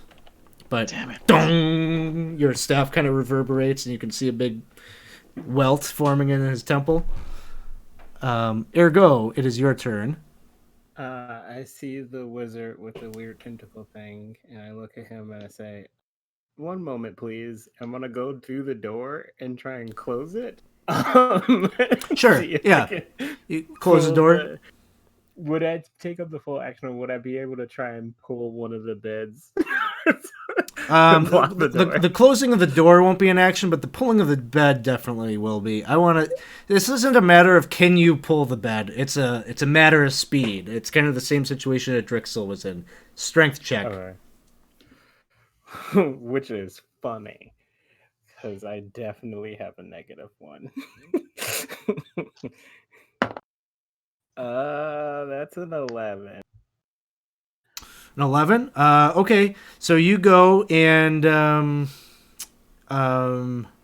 you manage to do this. It's not like it's not like fully barricaded or anything, but it's enough of an obstacle that it's going to pose an issue, right? So you do that, and then just moments later, we'll see what happens here. Oh, heck yeah. Okay, so door goes flying open. You need to give me a reflex saving throw. Oh gosh, that one I am good at though. Oh, 9, 10, 11. That's 11 as well. 11. So so you just you got the bed there, wiping the sweat off the brow. You go flying. You're gonna take a little bit of damage here for me. 2 points. 2 points. How are you looking, Ergo, as you fly 20 feet across the room? I used my luck before, so I healed up and I got to full, but now Okay. I'm down 2 again. Okay, so you're down 2. So door flies open, and you can see the wizard there. This hairless, almost he just got this aura of blue, like the flame that you saw in the other room. And he steps into the room. You could see he's got the tendril arm still whipping about. This is what he used to blow that door wide open. And he's just gazing around the room. My friends, it is time for you to get back in your cages. This is foolishness. You're too valuable to me alive. And then it is Bree's turn.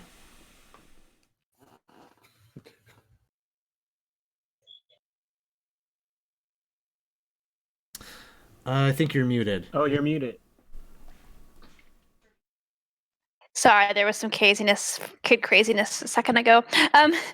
Because if I tried to rush him or something, those two would get opportunity attacks. So I am going to just pull out my little darts, my little bag of darts, and I'm just gonna try to throw a dart at him. Just get him a little distracted. Yeah, right at his eye. That's what I'm gonna try to blind him. That's my goal. He being the sorcerer? Yes. Okay. I'm sorry. The sorcerer. Yeah. Take a shot. No. No bueno on that. You throw the dart, and he just slaps it away with the eldritch tentacle. Yeah. All right. All tried, right. y'all. Oh my god, look at all these guards yet. So they all take a point of damage as they are choking and coughing, and they don't know.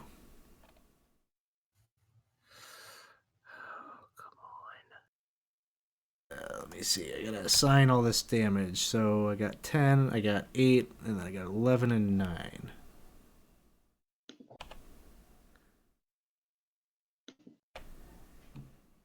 Okay, so they're all looking pretty green in the face. They are getting wiser, and they all take their point of damage. They step out of the cloud, and they surround Tolliver in a different kind of way. 2 in the front, 2 in the back. They're still at -2 here yet. How many rounds was it? Was it 3 rounds?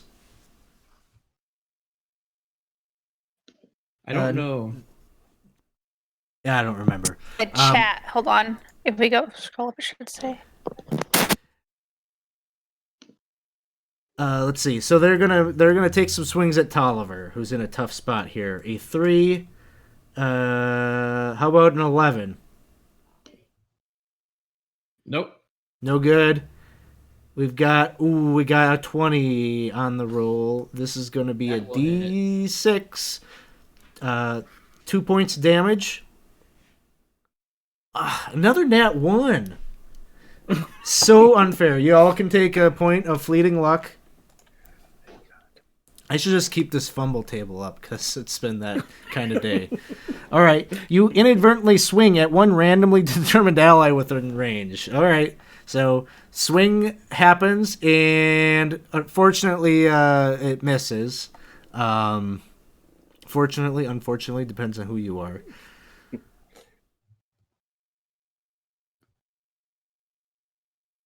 All right. So that all happens, and we've also got Bree, who's got 2 on either side. They're gonna take their swings. I do. Crit. I got a crit. Oh, Not that's good. real bad. Not good. Not good. I'm looking pretty. Not good Sorry, at Bree. all. It's okay. I need to pull up crit table 3. Ooh, I'm Oh, dead. gosh. First fatality. Let's see what I've got. I got to roll a d12. And that's going to be a 9. What do we got? 9 is strike to the leg. Splinters your femur. Oh my goodness. Ooh. Bree, I'm down. you're going to take 10 points of damage. Your So leg. that, That would have I taken knocked- me down quickly. yeah, that knocks me out. I'm out. You're down. You can hear your bones snap, and the pain overtakes you. You drop to the ground. The other one there is going to step right to Tolliver and try to give a little attack to the 10 hit. No. All right. That's all the guardsmen. We got this one guy here that's still struggling to get out of his saran wrap prison. He is still stuck. Zombie is doing his thing.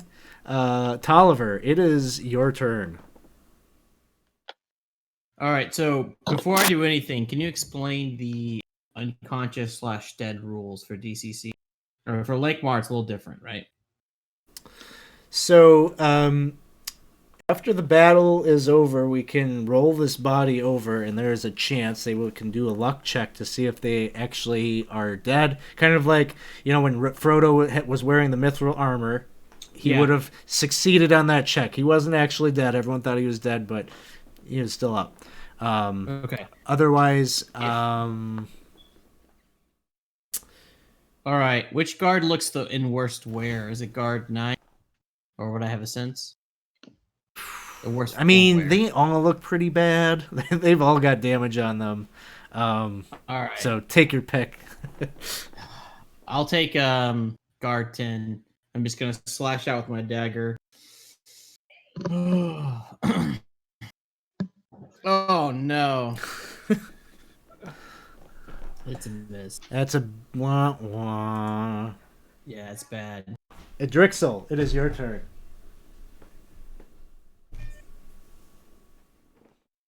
Jesus Christ, the drinks will get here. Oh no. Oh, think you're muted. We just All right. I am going to make my way around the Eldritch Fire and peek out into the hallway and make sure the zombie is not at the other door. You don't see him. Your best guess is he's still in the dining hall, just dealing with the warning he All right. got. I'm going to take my turn to make it down as far down the hallway as I can during that turn. Yeah, you're gonna get to, like, I don't know, we'll say you get like halfway down the hallway here, and you can hear the sounds of things not going well. On your next move, you'll be right there in the action. I'm coming, guys. Help is on the way. Nox, it is your turn. Okay. I have to move that cloud. Yeah. Question. So, can I move the cloud and cast the spell as well, or is that just all one spell itself? If I move the cloud. I think if you cast a new spell, it'll probably drop that concentration. Got it. But I think, I guess I have to go back and look, but I feel like we might be coming up on the expiration of it anyway. Okay. That may be worth it. Okay. Let's see. I had it here. It was 2d4 plus 4 rounds. No, I guess you got a little bit more time, because not that much time has passed. So the cloud right now is towards the end of the room where the table is at, right? That's like. Yeah.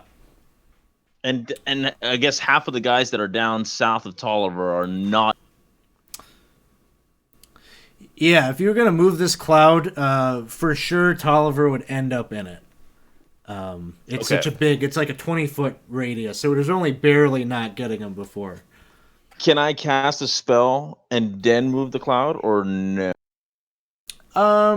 Sure. Yeah, you Oh. could. We'll say you can do that. By the way, you just met this Tolliver guy. Like, you don't have to. I don't care. You know. He just woke up in a cell together. It's true, but he's just been taking a lot of damage. I feel bad for him, so I'm just, Yeah. man. Yeah, good point.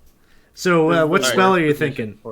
I'm gonna do Ekum's Mystical Mask on Tolliver, All right. and if it goes well, he'll be able to be protected by this cloud, and then I can move the cloud to cover, and then obviously everybody around him is gonna just be engulfed in it. All right. I'm digging that. Any spell burn? Man, yeah. Okay, I'll do one of the point of fleeting luck that I have, and then I'll do 2 more of my regular. So I gotta roll big on this one. Well, you should have 2, right? Oh, I already used 2 from prior. I mean, I don't know. Oh. And then he gave us 1 more. He's given us a total of 3, at least from what I can. Yeah. Unless. I have Yeah. 3 So as well. okay. So yeah, I'll do that. And here we go. Oh my God. Yes. Wait. Yeah, you rolled a Nat 20. nat 20, right? So I'm not current on my chat. I gotta scroll back down. Okay, so you roll a nat 20. All right. Ekum's Mystical Mask. Let's see. So you're gonna add. How much did you burn? Plus 3.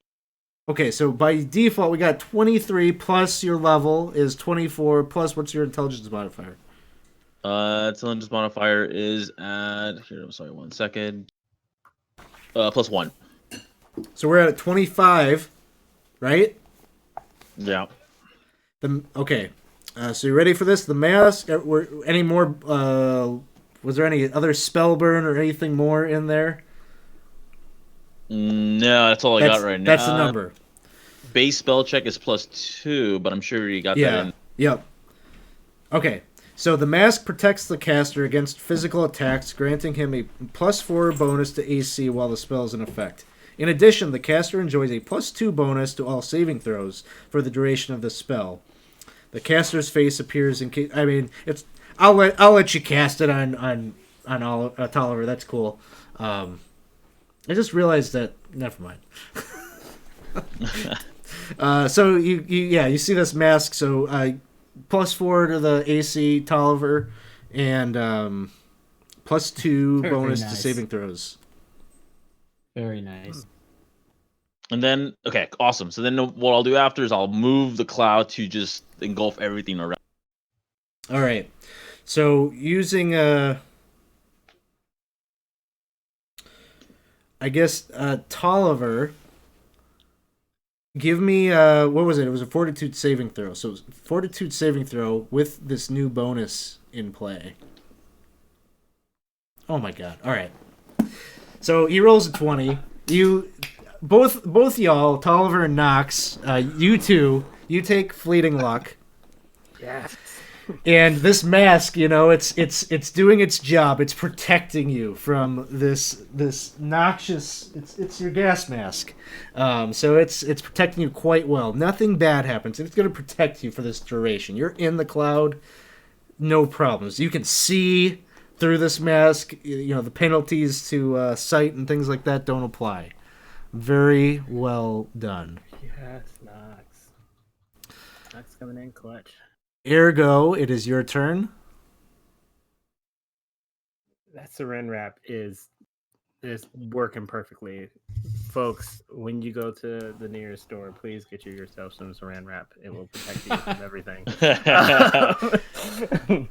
I am going to depend on, and in a fit of panic, I'm going to just dive face first with my daggers into this wizard's stomach. And All right. Try and knock him prone. All right, solid. Let's see the attack.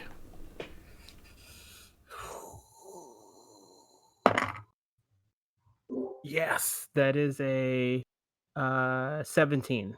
Yeah, there's gonna be a dagger. Was it a dagger, right? That you're using? Yeah. All right, roll me a d4 plus strength modifier. Oh, that's a 3. It was a 4. All right, you plunge the dagger into his chest, and you can see he's kind of gurgling a bit, and he's just laughing as you've done this. You know, he lives on pain. He deals out the pain. That is the source of his magic. His Ava Morency, and he just kind of like grabs your hand and he like shoves the dagger in a little bit further, and he's like, "You have no power over me." And he starts casting a spell right over your head as we'll see. He's trying to drop a bunch of magic missiles right on you. Sorry, that was wrong die. And just so you know, Oh, man. the silver component doesn't do anything to It didn't do anything extra like it did with that rug. So he let me see. I gotta bring up my spell real quick. But he does succeed. He's gonna get the spell to work. Just a matter of how much. Magic missile. Hey, Alex, Yes. I'm gonna have to take off. I got another game at 7. All right.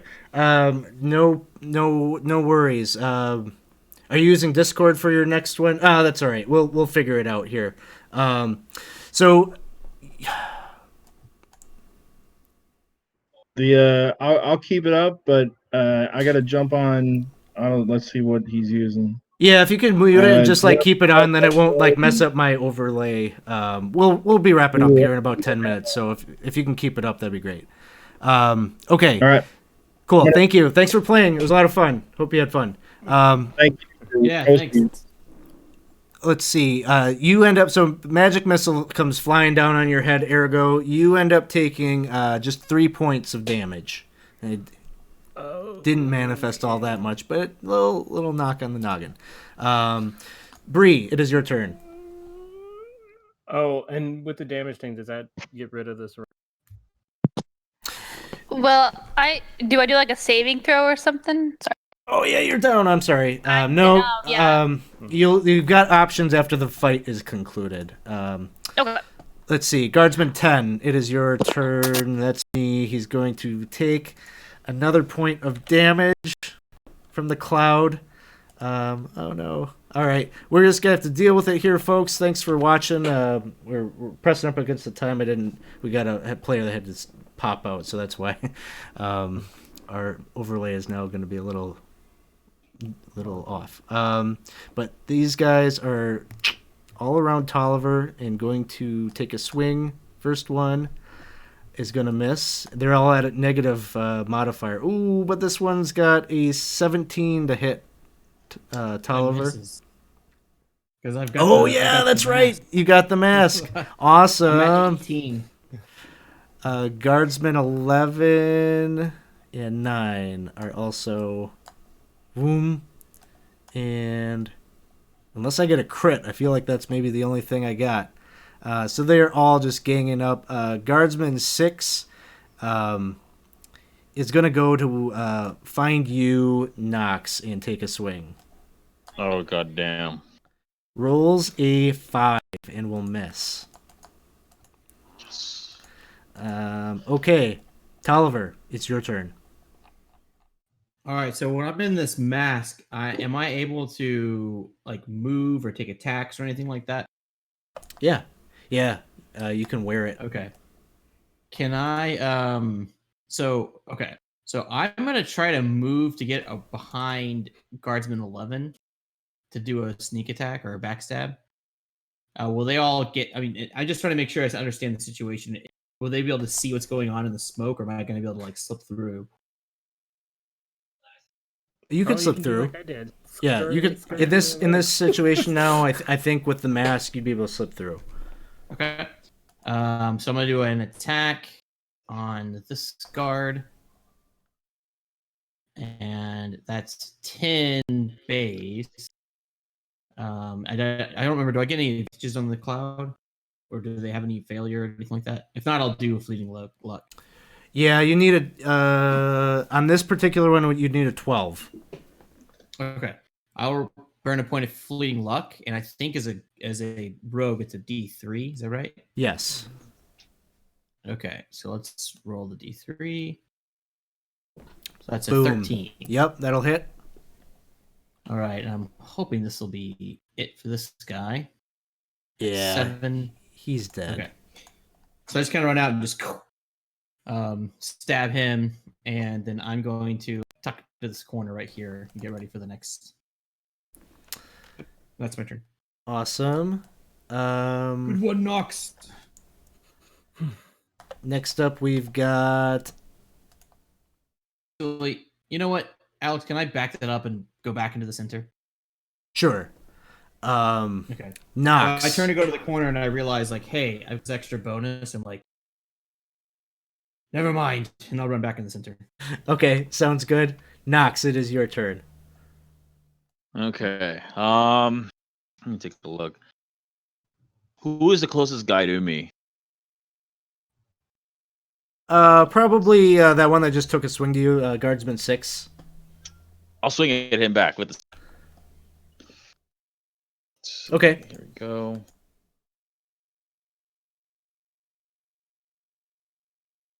That'll hit. 17.